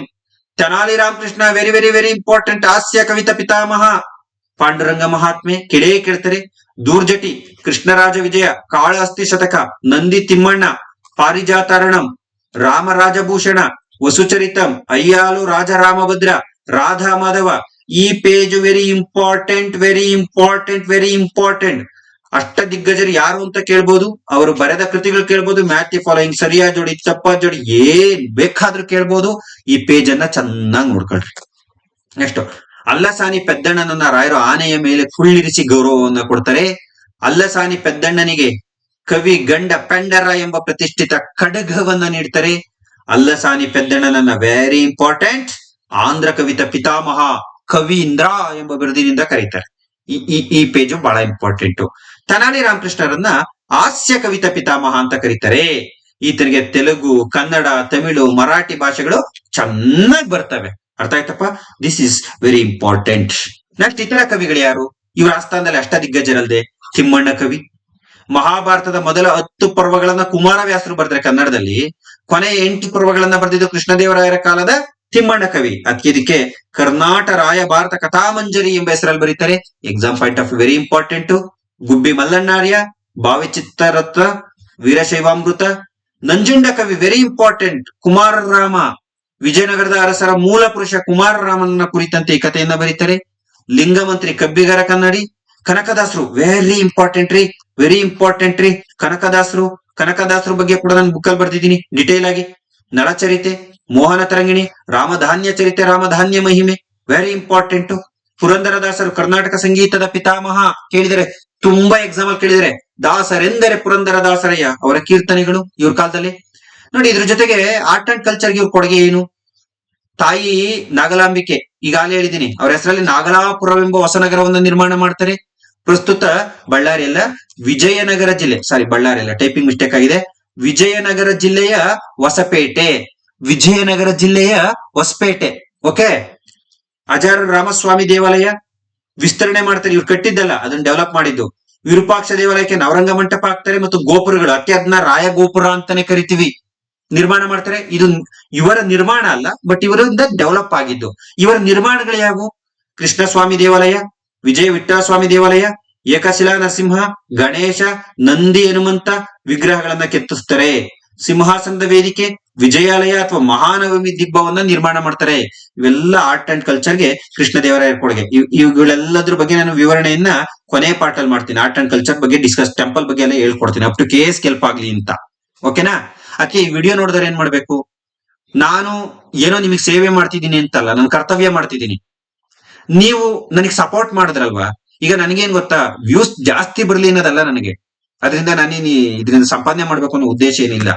ಹೆಚ್ಚು ಜನಕ್ಕೆ ರೀಚ್ ಆದ್ರೆ, ಈಗ ಮನುಷ್ಯ ಮಾಡೋದೇನಕ್ರಿ? ಒಂದು ದುಡ್ಡಿಗೆ, ಇನ್ನೊಂದು ಹೆಸರಿಗೆ. ಇದು ಬಿಟ್ಟು ಬೇರೆ ಏನಾರ ಹೇಳ್ರಿ ನೋಡೋಣ, ಬೇರೆ ಏನಾದ್ರೂ ಹೇಳ್ರಿ ನೋಡೋಣ. ರೈಟ್? ಸೇವೆ ಮಾಡಿದ್ರೆ ಹೆಸರಿ ಮಾಡ್ತೀವಿ, ಇನ್ನೇನೋ ಮಾಡಿದ್ರೆ ದುಡ್ಡಿಗೆ ಮಾಡ್ತೀವಿ. ಇದಕ್ಕೆ ಮನುಷ್ಯನ ಕಾಮನ್. ಈಗ ನೀವು ಕಾಂಪಿಟೇಟಿವ್ ಎಕ್ಸಾಮ್ ಓದೋದು ಅದಕ್ಕೆ ಅಲ್ವಪ್ಪ, ಬಟ್ ಅಪಾಯಿಂಟ್ ಆಗೋದೇನಕ್ಕೆ? ಸರ್ವಿಸ್ ಮಾಡ್ಬೇಕು ಅಂತ. ಸೊ ಆತರ ನಾನು ಈ ವಿಡಿಯೋ ಮಾಡೋದ್ರಿಂದ ಯಾವ ದುಡ್ಡು ಬರಲ್ಲ. ನೀವು ಅಂದ್ಕೊಂಡಿರ್ಬೋದು ಯೂಟ್ಯೂಬ್ ಅಲ್ಲಿ ಅಷ್ಟು ಬಂದ್ಬಿಡ್ತೀನೋ ಸರ್ಗೆ ಅಂತ. ನೋ ನೋ ನೋ ನೋ, ಅದ್ರ ಬಗ್ಗೆ ತಲೆನೇ ಕೆಡಿಸ್ಕೊಬೇಡ್ರಿ. ಬಟ್ ಹೆಚ್ಚು ಜನಕ್ಕೆ ರೀಚ್ ಆಗ್ಬೇಕಲ್ಲ, ಅಲ್ಲ? ನಂಗೆ ದುಡ್ಡೇ ಬೇಕು ಅಂದಿದ್ರೆ ಯೂಟ್ಯೂಬ್ ಅಲ್ಲಿ ಯಾಕೆ ಮಾಡ್ತಿದ್ದೆ? ಆಪ್ ಅಲ್ಲಿ ಮಾಡ್ತಿದ್ದೆ. ರೈಟ್? ಆಪ್ ಮಾಡ್ಕೊಂಡು ಮಾಡಿದ್ರೆ ಒಳ್ಳೆ ದುಡ್ಡೇ ಬರ್ತಿತ್ತು ಇದೇ ಕ್ಲಾಸ್ನ. ಹಾಗಾಗಿ ಒಂದು 5,000 ಸಾವಿರ ಜನ ವಿಡಿಯೋ ನೋಡಿದಾಗ ನೀವು ಒಬ್ಬ ಸ್ನೇಹಿತಂಗೆ ಶೇರ್ ಮಾಡಿ, ರೀಚ್ ಆಗುತ್ತೆ, ನನ್ನನ್ನ ಪ್ರೋತ್ಸಾಹಿಸಿದಂಗೆ ಆಗುತ್ತೆ ಅನ್ನೋದು ನನ್ನ ರಿಕ್ವೆಸ್ಟ್. ನೋಡೋಣ ಏನ್ ಮಾಡ್ತೀರಾ ಅಂತ. ವಿದೇಶಿ ಪ್ರವಾಸಿಗರ ಸ್ಥಾನಕ್ಕೆ ಬರ್ತಾರೆ, ವೆರಿ ಇಂಪಾರ್ಟೆಂಟ್ ಇದಂತೂ. 1510ರಲ್ಲಿ ಪೋರ್ಚುಗಲ್ ನ ಡುರೆಟ್ ಬರ್ಬೋಸಾ ಬರ್ತಾನೆ. 1520ರಲ್ಲಿ ಡೊಮಿಂಗೋ ಫಯಾಜ್ ಬರ್ತಾನೆ. ಕಾಲಾನುಕ್ರಮ ಅದಕ್ಕೆ ಇಸ್ವಿ ಸಮೇತ ಹೇಳ್ತಾ ಇದ್ದೀನಿ, ಯಾಕಂದ್ರೆ ನೀವು ಬರೀತೀರಾ ಯಾರ್ಯಾರ ಕಾಲದಲ್ಲಿ ಯಾರ್ಯಾರು ಬಂದ್ರು ಅಂತ ಬರೀತೀರಾ. ಅವ್ರನ್ನೇ ಕಾಲಾನುಕ್ರಮ ಕೇಳಿದಾಗ ಬರ್ಬೋಸಾ ಫಯಾಜ್ ಎರಡು ಇವನ್ ಕಾಲದಲ್ಲೇ ಬಂದವರು, ಇವ್ರನ್ನ ಹೆಂಗಪ್ಪ ಬರೆಯೋದು ಕನ್ಫ್ಯೂಸ್ ಆಗುತ್ತೆ. ಸೊ ಹಾಗಾಗಿ 515 ಫಸ್ಟ್ ಬಂದಿದ್ ಬರ್ಬೋಸಾ, ನೆಕ್ಸ್ಟ್ ಬಂದಿದ್ ಫಯಾಜ್. ಇದು ಗೊತ್ತಿರಲಿ. ಬರ್ಬೋಸಾ ಹೇಳ್ತಾನೆ, ಈ ರಾಜ ಎಷ್ಟು ಸ್ವತಂತ್ರ ನೀಡಿದ್ದಾನೆಂದ್ರೆ ಯಾರು ಬೇಕಾದ್ರೂ ಈ ರಾಜ್ಯಕ್ಕೆ ಬರ್ಬೋದು, ಹೋಗ್ಬೋದು, ಇಲ್ಲಿ ನೆಲೆಸ್ಬೋದು, ಯಾರು ಬೇಕಾದ್ರೂ ಈ ರಾಜ್ಯಕ್ಕೆ ಬರ್ಬೋದು, ಇರ್ಬೋದು, ಹೋಗೋದು, ಅಷ್ಟು ಫ್ರೀಡಮ್ ಇದೆ. ಅವ್ರನ್ನ ಕ್ರೈಸ್ತನ, ಯಹೂದಿನ, ಯಾವ ಧರ್ಮದವನು ಅಂತ ಯಾರೂ ಪ್ರಶ್ನೆ ಮಾಡ್ತಿರ್ಲಿಲ್ಲ ಅಂತ. ವಿಜಯನಗರದಲ್ಲಿ ಇದ್ದಂತ ಜನಾಂಗದವ್ರು ಯಾರ್ಯಾರು ಅಂತ ಕೇಳಿದರೆ ಕ್ರೈಸ್ತ, ಮುಸ್ಲಿಂ, ಜೈನ, ಯಹೂದಿ ಅಂತ ಕೊಟ್ಟಿದ್ದಾರೆ. ನೋಡಿ, ಈ ಪಾಯಿಂಟ್ ಇಂದ ಗೊತ್ತಾಗುತ್ತೆ ನಮ್ಗೆ ಯಹೂದಿಗಳಿದ್ರು ಅಂತ. 4 ಉತ್ತರಗಳು ಸರಿಯಾಗಿದ್ದು KPSC 2017 ಗ್ರೂಪ್ ಸಿ ಎಕ್ಸಾಮ್ ಅಲ್ಲಿ. ಅರ್ಥ ಮಾಡ್ಕೊಳ್ಳಿ, ಈ ತರ ಡೆಪ್ತ್ ಪ್ರಶ್ನೆಗಳಿಗೆ ಈ ಸೆಂಟೆನ್ಸ್ ಅಲ್ಲಿ ಉತ್ತರಗಳು ಇರ್ತವೆ. ನೆಕ್ಸ್ಟ್ ಅಚ್ಯುತರಾಯ 1529 1542, ತುಳುವ ನರಸನಾಯಕ ಮತ್ತು ಓಭಾಂಬಿಕೆಯ ಮಗ, ಕೃಷ್ಣದೇವರಾಯನ ಮಲ ಸಹೋದರ. ಈ ಕೃಷ್ಣದೇವರಾಯನ ಕೊನೆ ಕಾಲದಲ್ಲಿ ಏನಾಗುತ್ತೆ, ಕೃಷ್ಣದೇವರಾಯನ ಮಗಂಗೆ ಯಾರೋ ವಿಷ ಕೊಟ್ಟು ಸಾಯಿಸ್ಬಿಡ್ತಾರೆ ಶತ್ರುಗಳು. ಈ ಆರೋಪ ಮಂತ್ರಿ ಸಾಳ್ವ ತಿಮ್ಮರಸನ್ ಮೇಲೆ ಬರುತ್ತೆ. ರಾಯರ್ ಏನ್ ಮಾಡ್ತಾರೆ ಅಂದ್ರೆ, ಮಗನ ಸಾವಿನ ಶೋಕದಲ್ಲಿದ್ದಂತವ್ರು ಯಾವುದೇ ವಿಚಾರಣೆನ ಸರಿಯಾಗಿ ಮಾಡದೆ ಸಾಳ್ವ ತಿಮ್ಮರಸರಿಗೆ ಕಣ್ ಕೇಳಿಸ್ತಾರೆ. ಇತಿಹಾಸದ ದುರಂತ ನೋಡಿ. ಯಾರ ಕಣ್ಣನ್ನ ಕಾಪಾಡಿದ್ನೋ ಆ ವ್ಯಕ್ತಿ ಅದೇ ವ್ಯಕ್ತಿಯ ಆದೇಶದಿಂದ ಕಣ್ಣನ್ನ ಕಳ್ಕೋಬೇಕಾಯ್ತು. ದಿಸ್ ಇಸ್ ಟ್ರಾಜಿಡಿ, ಏನು ಮಾಡಕ್ಕಾಗಲ್ಲ. ಆಮೇಲೆ ಅವ್ರಿಗೆ ಜ್ಞಾನೋದಯ ಆಗುತ್ತೆ, ನಾನು ತಪ್ಪು ಮಾಡಿದೆ ಅಂತ. ಅಷ್ಟಲ್ಲಾಗ್ಲೇ ಕಣ್ಕಿಟ್ಬಿಟ್ಟಿರ್ತಾರೆ. ಇದೇ ದುಃಖದಲ್ಲಿ ಅನಾರೋಗ್ಯ, ಒಂದ್ ಕಡೆ ಮಗನ ಸಾವು, ಇನ್ನೊಂದ್ ಕಡೆ ಸಾಕು ತಂದೆಯ ದುಃಖಕ್ಕೆ ಕಾರಣ ಆದಂತ ದುಃಖದಲ್ಲೇನೆ ರಾಯರು ಅನಾರೋಗ್ಯಕ್ಕೆ ಒಳಗಾಗಿ ಸಾವನ್ನಪ್ತಾರೆ. ಆಗ ತುಳುವ ನರಸನಾಯಕ ಮತ್ತು ಓಬಾಂಬಿಕೆಯ ಮಗ ಕೃಷ್ಣದೇವರಾಯನ ಮಲ ಸಹೋದರ ಅಚ್ಯುತರಾಯ ಅಧಿಕಾರಕ್ಕೆ ಬರ್ತಾನೆ. ಈತ ಪಾಂಡ್ಯ ರಾಜನ ಮಗಳಾದ ವರದಾಂಬಿಕೆಯನ್ನು ಮದುವೆ ಆಗಿರ್ತಾನೆ. ಈತನ ಪಟ್ಟಾಭಿಷೇಕ ತಿರುಪತಿ, ಕಾಳಹಸ್ತಿ, ವಿಜಯನಗರ 3 ಸ್ಥಳಗಳಲ್ಲಿ ನಡೆಯುತ್ತೆ. Very important. ಈತನ ಆಸ್ಥಾನದ ವರದಿಗಾರತಿ ಲೇಡಿ ರಿಪೋರ್ಟರ್ ತಿರುಮಲಮ್ಮ. ಈಗ ನೆಕ್ಸ್ಟ್ ಹೇಳೋದಂತೂ ಈ ಸೆಂಟೆನ್ಸ್ ವೆರಿ ವೆರಿ ಇಂಪಾರ್ಟೆಂಟ್. ಯಾಕಂದ್ರೆ ಈತನ ಆಸ್ಥಾನಕ್ಕೆ ಪೋರ್ಚುಗೀಸ್ ಪ್ರವಾಸಿಗ ನ್ಯೂನಿಜ್ ಬರ್ತಾನೆ. ಈತನ ಆಸ್ಥಾನಕ್ಕೆ ಪೋರ್ಚುಗೀಸ್ ಪ್ರವಾಸಿಗ. ನೋಡಿ, ಈ ಸೆಂಟೆನ್ಸ್ ನ ನೋಡಿ, ವೆರಿ ಇಂಪಾರ್ಟೆಂಟ್ ಕಂದ, ವೆರಿ ಇಂಪಾರ್ಟೆಂಟ್. ಈ ತರದ ಮೇಲೆ ಪ್ರಶ್ನೆಗಳು ಬರ್ತವೆ. ನೆಟ್ ಅಲ್ಲಿ ಕೇಳಿದರೆ ಇದು ಯಾವ್ದೋ ಪುಸ್ತಕದಲ್ಲಿ ಸಿಕ್ಕಿರೋ ಇನ್ಫಾರ್ಮೇಶನ್ ಅಲ್ಲ, ನನಗೆ ಓಲ್ಡ್ ಕ್ವಶನ್ ಪೇಪರ್ ನ ರೆಫರ್ ಮಾಡಿ ನಾನು ಅಪ್ಡೇಟ್ ಮಾಡಿರೋದು. ಅದಕ್ಕೆ ಆ ಪುಸ್ತಕ ಸ್ಟ್ಯಾಂಡರ್ಡ್ ಆಗಿರೋದು. ಸುಳ್ಳುಗಾರ ಮತ್ತು ಪುಕ್ಕಲು ಮನುಷ್ಯ ಅಂತ ವರ್ಣನೆ ಮಾಡಿದ್ದಾನೆ. ಸುಳ್ಳುಗಾರ ಮತ್ತು ಪುಕ್ಕಲು ಮನುಷ್ಯ ಅಂತ ವರ್ಣನೆ ಮಾಡಿದ್ದಾನೆ. ಈತ ನಂತರ 1ನೇ ವೆಂಕಟಾಧಿಕಾರಕ್ಕೆ ಬರ್ತಾನೆ. ನೆಕ್ಸ್ಟ್ ಸದಾಶಿವರಾಯ, ತುಳುವ ಸಂತತಿಯ ಕೊನೆಯ ದೊರೆ. ಈತ ಕ್ಷೌರಿಕರಿಗೆ, ಬಾರ್ಬರ್ಸ್ಗೆ, ವೃತ್ತಿತರಿಗೆ ಮನ್ನಾ ಮಾಡ್ತಾನೆ. ಅಂದ್ರೆ ಈ ಕಾಲದಲ್ಲಿ ವೃತ್ತಿ ತೆರಿಗೆ ಇತ್ತು ಅನ್ನಂಗಾಯ್ತು. ಈ ಕ್ಷೌರಿಕರಿಗೆ ರಾಮರಾಯನ ಕಾಲದಲ್ಲಿ ವಿಶೇಷ ಸವಲತ್ತುಗಳು ಕೂಡ ಸಿಗ್ತವೆ. ಇದನ್ನು ಕೂಡ ನೆಟ್ ಎಕ್ಸಾಮ್ ಅಲ್ಲಿ ಕೇಳಿದ್ರು. 1550ರಲ್ಲಿ ರಾಮರಾಯನನ್ನ ಬಂಧಿಸಿ ರಾಮರಾಯ ಸದಾಶಿವರಾಯನನ್ನ ಬಂಧಿಸಿ ಚಂದ್ರಗಿರಿ ಪ್ರಾಂತ್ಯದಲ್ಲಿ ಸೆರೆಮನೆಯಲ್ಲಿ ಇಡ್ತಾನೆ. ನೆಕ್ಸ್ಟ್ ಅಳಿಯ ರಾಮರಾಯ ಕರ್ನೂಲಿನ ಅರವೀಡು ಮನೆತನಕ್ಕೆ ಸೇರಿದನು. ರಾಮರಾಯರು ಅರವೀಡು ಮನೆತನಕ್ಕೆ ಸೇರಿದವರು, ನಿಮಗೆ ಗೊತ್ತಿರಲಿ, ನಾಟ್ ತುಳುವ ಸಂತತಿ. ಕೃಷ್ಣದೇವರಾಯನ ಪುತ್ರಿಯರನ್ನ ವಿವಾಹವಾಗಿದ್ದರಿಂದ ಈತನಿಗೆ ರಾಮರಾಯ ಅಂತಾನೆ ಪಾಪ್ಯುಲಾರಿಟಿ ಇರುತ್ತೆ. ಇವನು ಸದಾಶಿವರಾಯನನ್ನ ಬಂಧಿಸಿ ವಿಜಯನಗರದ ಸರ್ವಾಧಿಕಾರಿಯಾಗಿ ಅಧಿಕಾರಕ್ಕೆ ಬರ್ತಾನೆ. ತನ್ನ ತಮ್ಮ ತಿರುಮಲನನ್ನ ಮಂತ್ರಿಯಾಗಿ, ವೆಂಕಟಾದ್ರಿಯನ್ನ ದಂಡನಾಯಕನಾಗಿ ನೇಮಿಸ್ಕೊತಾನೆ. ಇವೆಲ್ಲವೂ ಸ್ವಲ್ಪ ನೋಡ್ಕೊಳ್ಳಿ. ಕೆಇಎ, ಕೆಪಿಎಸ್ಸಿ ಗ್ರೂಪ್ಸ್, ಟೀಚರ್ಸ್ ಕೇಳುವ ಸಾಧ್ಯತೆಗಳಿರ್ತವೆ ಅಂತ ಹೇಳಿದೆ. ಕೇಳೋ ಅಂತ ಕಂಟೆಂಟ್ ಏನಲ್ಲ ಇವು. ಅದಕ್ಕೆ ಸ್ವಲ್ಪ ಸ್ಪೀಡ್ ಅಪ್ ಆಗಿ ಹೇಳ್ತೀನಿ, ಯಾಕಂದ್ರೆ ಡ್ರ್ಯಾಗ್ ಮಾಡಬಾರ್ದು ವಿಡಿಯೋನ ಅಂತ. ಇದೇ ವಿಡಿಯೋನ ಇದನ್ನ ಹೇಳಿ ಡ್ರ್ಯಾಗ್ ಮಾಡಬಾರ್ದು. ಬೇಗ ನಿಮಗೆ ಕವರ್ ಆಗಲಿ, ಎಕ್ಸಾಮ್ ಟೈಮ್ ಕಡಿಮೆ ಇರುತ್ತೆ ಅಂತ. ಓಕೆ, ಎಲ್ಲಿ ಇಂಪಾರ್ಟೆಂಟ್ ಇರುತ್ತೆ ಅಲ್ಲಿ ಸ್ಟ್ರೆಸ್ ಮಾಡಿ ಹೇಳ್ತೀನಿ, ಅರ್ಥ ಮಾಡ್ಕೊಳ್ರಿ. ಬಹಳ ಜನ ಕಮೆಂಟ್ ಹಾಕಿದ್ದೀರಾ, ಸರ್ ನಾವು ಸುಮ್ನೆ ಬುಕ್ ಓದ್ತಾ ಇದ್ದೋ, ಈ ವಿಡಿಯೋಗಳನ್ನ ನೋಡಕ್ ಶುರುವಾದ್ಮೇಲೆ ಏನನ್ನ ಫೋಕಸ್ ಮಾಡ್ಬೇಕು, ಯಾವ ರೀತಿ ಓದ್ಬೇಕು ಅನ್ನೋದು ಗೊತ್ತಾಯ್ತು ಅಂತ. ಯೂಟ್ಯೂಬ್ ಅಲ್ಲಿ ಒಂದಷ್ಟು ಕಮೆಂಟ್ ಆದ್ರೆ, ವಾಟ್ಸ್ಆಪ್ ಅಲ್ಲಿ ಒಂದಷ್ಟು ಕೊಟ್ಟಿದ್ದೀರಲ್ಲ, ಇವೆಲ್ಲ ನಮ್ ಮೋಟಿವೇಶನ್ ರೀ, ಸೆಲ್ಫ್ ಮೋಟಿವೇಶನ್. ನಾನು ಅದೇನು ಹೇಳ್ತಿರಲ್ಲ, ತೆಗಳಿಕೆ ಒಂದು ಭಾಗ, ಅಸೂಯೆಯಿಂದ ತೆಗಳಿಕೆ ಒಂದು ಭಾಗ, ನಾನು ಅವ್ರನ್ನೆಲ್ಲ ಕನ್ಸಿಡರೇ ಮಾಡಲ್ಲ. ನಿಮ್ಗೆ ಗೊತ್ತಿರ್ಲಿ, ಒಂದೇ ಒಂದು ತೆಗಳಿಕೆಯ ಮಾತುಗಳು ನನಗೆ ಬಂದಿಲ್ಲ, ಯಾರು ಹೊಟ್ಟೆವ್ರಿಗೆ ಕೂಡ ಹಾಕಿಲ್ಲ. ನೀವು ಪಾಸಿಟಿವ್ ಆಗಿ ಸರ್, ಬಹಳ ಜನ ನನಗೆ ಕೆಲವು ಸಜೆಷನ್ ಕಳಿಸ್ತೀರಾ ವಾಟ್ಸ್ಆಪ್ ಅಲ್ಲಿ, ಕಳಿಸ್ಬಿಟ್ಟು ಸರ್ ಬೇಜಾರ್ ಮಾಡ್ಕೊಬಿಡಿ ಸರ್, ಹೇಳ್ಬೇಕು ಅನ್ಸ್ತು ಹೇಳೋದು ಅಂತ. ಖಂಡಿತ ಬೇಜಾರಲ್ಲ, proud, I am very proud. ಯಾಕಂದ್ರೆ ನಿಮ್ ಮನ್ಸಲ್ಲಿ ನಾನು ಬೆಳಿಬೇಕು ಅನ್ನೋದಿರುತ್ತೆ. ನಮ್ ಸರಪ್ಪ ಇವರು ತಪ್ಪು ಮಾಡ್ಲೇಬಾರದು, ಬೆಳಿಬೇಕು, ಇವರೇ ಉಳಿಬೇಕು ಅನ್ನೋದಿರುತ್ತೆ. ಸೊ ಇದು ಅಭಿಮಾನ, ಇದಕ್ಕೆ ನಾನು ಚಿರಋಣಿ. ಅದಕ್ಕೆ ನನ್ನ ಕೈಲಾಗಿದ್ನ ನಾನು ಮಾಡ್ತೀನಿ. ಇನ್ನು ಕೆಲವರು ನನ್ನ ಕೆಲಸವನ್ನ ಹೊಗಳ್ತೀರಾ, ನಿಜವಾಗ್ಲೂ ಮೋಟಿವೇಶನ್. ಹೊಗಳಿದ್ರೆ ನಾನು ಬೇಜಾರ್ ಮಾಡ್ಕೊಳಲ್ಲ. ಮತ್ತೆ ಯಾವುದೇ ವ್ಯಕ್ತಿಗೆ ಮೋಟಿವೇಶನ್ ಏನು, ನಾನು ಮಾಡೋ ಕೆಲಸ ಅಪ್ರಿಸಿಯೇಷನ್ ಮಾಡಿದಾಗ ತಾನೇ ಮೋಟಿವೇಶನ್. ಹಾಗಾಗಿ ನಿಮ್ಮ ಹೊಗಳಿಕೆಯ ಮಾತುಗಳು ನನ್ನ ಕಾರ್ಯವನ್ನ ಇನ್ನು ಇದು ಮಾಡಿದೆ. ಈ ತಿಂಗಳು ಸ್ವಲ್ಪ ಜಾಸ್ತಿ ಬಿಸಿ ಇದ್ದೀನಿ, ಬೇಜಾರ್ ಮಾಡ್ಕೋಬೇಡಿ. ಮುಂದಿನ ತಿಂಗಳಿಂದ ಸಾಧ್ಯವಾದ್ರೆ ಡೈಲಿ ವಿಡಿಯೋ ಹಾಕಕ್ ಟ್ರೈ ಮಾಡ್ತೀನಿ. ಈ ತಿಂಗಳು ಯಾವಾಗ್ಲೇ ವಿಡಿಯೋ ಬಂದ್ರು ಬೇಜಾರ್ ಮಾಡ್ಕೋಬೇಡಿ. ನೀವು ಬಹಳ ಒತ್ತಡ ಮಾಡ್ತಾ ಇದ್ದೀರಿ, ಈಗ ಮಾಡಿ ಸರ್, ಆಗ್ ಮಾಡಿ ಸರ್ ಅಂತ. ನನ್ನದೇ ಕಾರ್ಯಭಾರದ ಒತ್ತಡ ಎಷ್ಟಿದೆ ಅಂದ್ರೆ ಒಂದು ವಿಡಿಯೋ ಮಾಡೋದು ಕೂಡ ಕಷ್ಟ ಇದೆ, ಅದರಲ್ಲೂ ಕೂಡ ನಾನು ಮಾಡ್ತಾ ಇದ್ದೀನಿ. ಈ ತಿಂಗಳು ಮುಗಿದ್ಮೇಲೆ ನಿಮ್ಗೆ ಹೆಚ್ಚು ವಿಡಿಯೋಗಳನ್ನ ಕೊಡ್ತೀನಿ. ಬಟ್ ಕರ್ನಾಟಕ ಹಿಸ್ಟ್ರಿಯನ್ನ ಪೊಲೀಸ್ ಕಾನ್ಸ್ಟೇಬಲ್ ಎಕ್ಸಾಮ್ ಒಳಗಡೆ ಮುಗಿಸ್ಕೊಡ್ತೀನಿ, ಅದ್ರ ಬಗ್ಗೆ ಡೌಟ್ ಬೇಡ. ನೆಕ್ಸ್ಟ್, ಪರಂಪರಾನುಗತವಾಗಿ ಅಧಿಕಾರದಲ್ಲಿದ್ದಂತ ಬ್ರಾಹ್ಮಣರನ್ನ ಕಿತ್ತಾಕಿ ಈತ ತನಗೆ ಬೇಕಾದಂತ ನಿಷ್ಠಾವಂತರನ್ನ ನೇಮಕ ಮಾಡ್ತಾನೆ. ಇಲ್ಲೇ ರಾಮರಾಯನ ವಿರುದ್ಧ ಒಂದು ದೊಡ್ಡ ಅಸಮಾಧಾನ ಆಗುತ್ತೆ. ಸಮಾಜದಲ್ಲಿ ಈಗಾಗಲೇ ಬೇರೂರಿರ್ತಕ್ಕಂಥ ವರ್ಗವನ್ನ ಏಕದಂ ಕಿತ್ತಾಕೋದ್ರಿಂದ ಅದು ಆಡಳಿತಕ್ಕೆ ಕಂಟಕ ಆಗುತ್ತೆ. ತಾಳಿಕೋಟೆ ಕದನದ ಸೋಲಿಗೆ ಇದು ಕೂಡ ಒಂದು ರೀಸನ್ ಆಗುತ್ತೆ. ಇದೇ ರೀಸನ್ ಅಲ್ಲ, ಇದು ಕೂಡ ಒಂದು ರೀಸನ್ ಆಗುತ್ತೆ. ಇವನ ಆಸ್ಥಾನದಲ್ಲಿ ಬ್ರಾಹ್ಮಣ ಅಧಿಕಾರಿಗಳು ಯಾರು ಅಂತ ಕೇಳಿದ್ರೆ ರಾಮಭಟ್ಟಯ್ಯ, ರಾಮಮಾತ್ಯ ಅಂತ ಇಬ್ರು ಅಧಿಕಾರಿಗಳಿರ್ತಾರೆ. ಈತ ಇನ್ನೊಂದು ವೆರಿ ರಾಂಗ್ ಡಿಸಿಷನ್. ಶತ್ರುವಿನ ಶತ್ರು ಮಿತ್ರು ಅನ್ಕಂತೀವಲ್ಲ, ಅದು ವೆರಿ ರಾಂಗ್ ಡಿಸಿಷನ್. ಇನ್ನೊಬ್ರಿಗೆ ಅನ್ಯಾಯ ಮಾಡಿದ್ರೆ ನಮಗೆ ಮಾಡಲ್ಲ ಅಂತ ಏನ್ ಗ್ಯಾರಂಟಿ? ಇನ್ನೊಬ್ರು ಜೀವನದಲ್ಲಿ ಅವನು ನಮ್ ಶತ್ರುಗೆ ಅವ್ನು ಮೋಸ ಮಾಡಿ ಬಂದಿರ್ಲಿ, ನನ್ ಜೊತೆ ಸೇರ್ಕೊಂಡಿರ್ಲಿ, ನಾಳೆ ಅವ್ನು ನನಗೂ ಮೋಸ ಮಾಡೋನೆ. ಯಾಕಂದ್ರೆ ಅವನಿಗೆ ಅವ್ನು ನಿಯತ್ತಾಗಿಲ್ಲ, ಆಮೇಲೆ ನನಗ್ ನಿಯತ್ತಾಗಿರ್ತಾನ. ಆ ರೀತಿ ಆಗೋಯ್ತು ರಾಮರಾಯರ ಜೀವನದಲ್ಲಿ. ಒಂದು ರಾಂಗ್ ಡಿಸಿಷನ್ ಮಾಡ್ಬಿಟ್ರು. ಏನು ಅಂದ್ರೆ, ವಿಜಯಪುರ ಸುಲ್ತಾನನಿಂದ ಕಿಕ್ಔಟ್ ಆಗಿರ್ತಕ್ಕಂಥ ಗಿಲಾನಿ ಸಹೋದರರನ್ನ ಸೈನ್ಯಕ್ಕೆ ಸೇರಿಸ್ಕೊಂಡು 80,000 ಸೈನ್ಯದ ನಾಯಕರನ್ನಾಗಿ ನೇಮಿಸ್ತಾನೆ. ಇದು ಒಂದು ರಾಂಗ್ ಡಿಸಿಷನ್. ಇದ್ರ ಜೊತೆಗೆ ಯಾವ ರೀತಿ ವಿಜಯನಗರದ ಅರಸರು ಸರ್ವಧರ್ಮ ಸಹಿಷ್ಣುಗಳು ಅಂದ್ರೆ ಬಾರ್ಕೂರು ಮತ್ತು ಗುಂಡ್ಲುಪೇಟೆಗಳಿಗೆ ಮುಸ್ಲಿಂ ಅಧಿಕಾರಿಗಳನ್ನ ನೇಮಿಸ್ತಾನೆ. ಯಾಕಂದ್ರೆ ಯಾಕೆ ಸರಿ ಗಿಲಾನಿ ಸಹೋದರರು ಏನ್ ಮಾಡಿದ್ರು ಅಂತ ಕೇಳ್ಬೋದು. ನಿಮ್ಗೆ ತಾಳಿಕೋಟೆ ಕದನ ಹೇಳ್ಬೇಕಾದ್ರೆ ಹೇಳ್ತೀನಿ.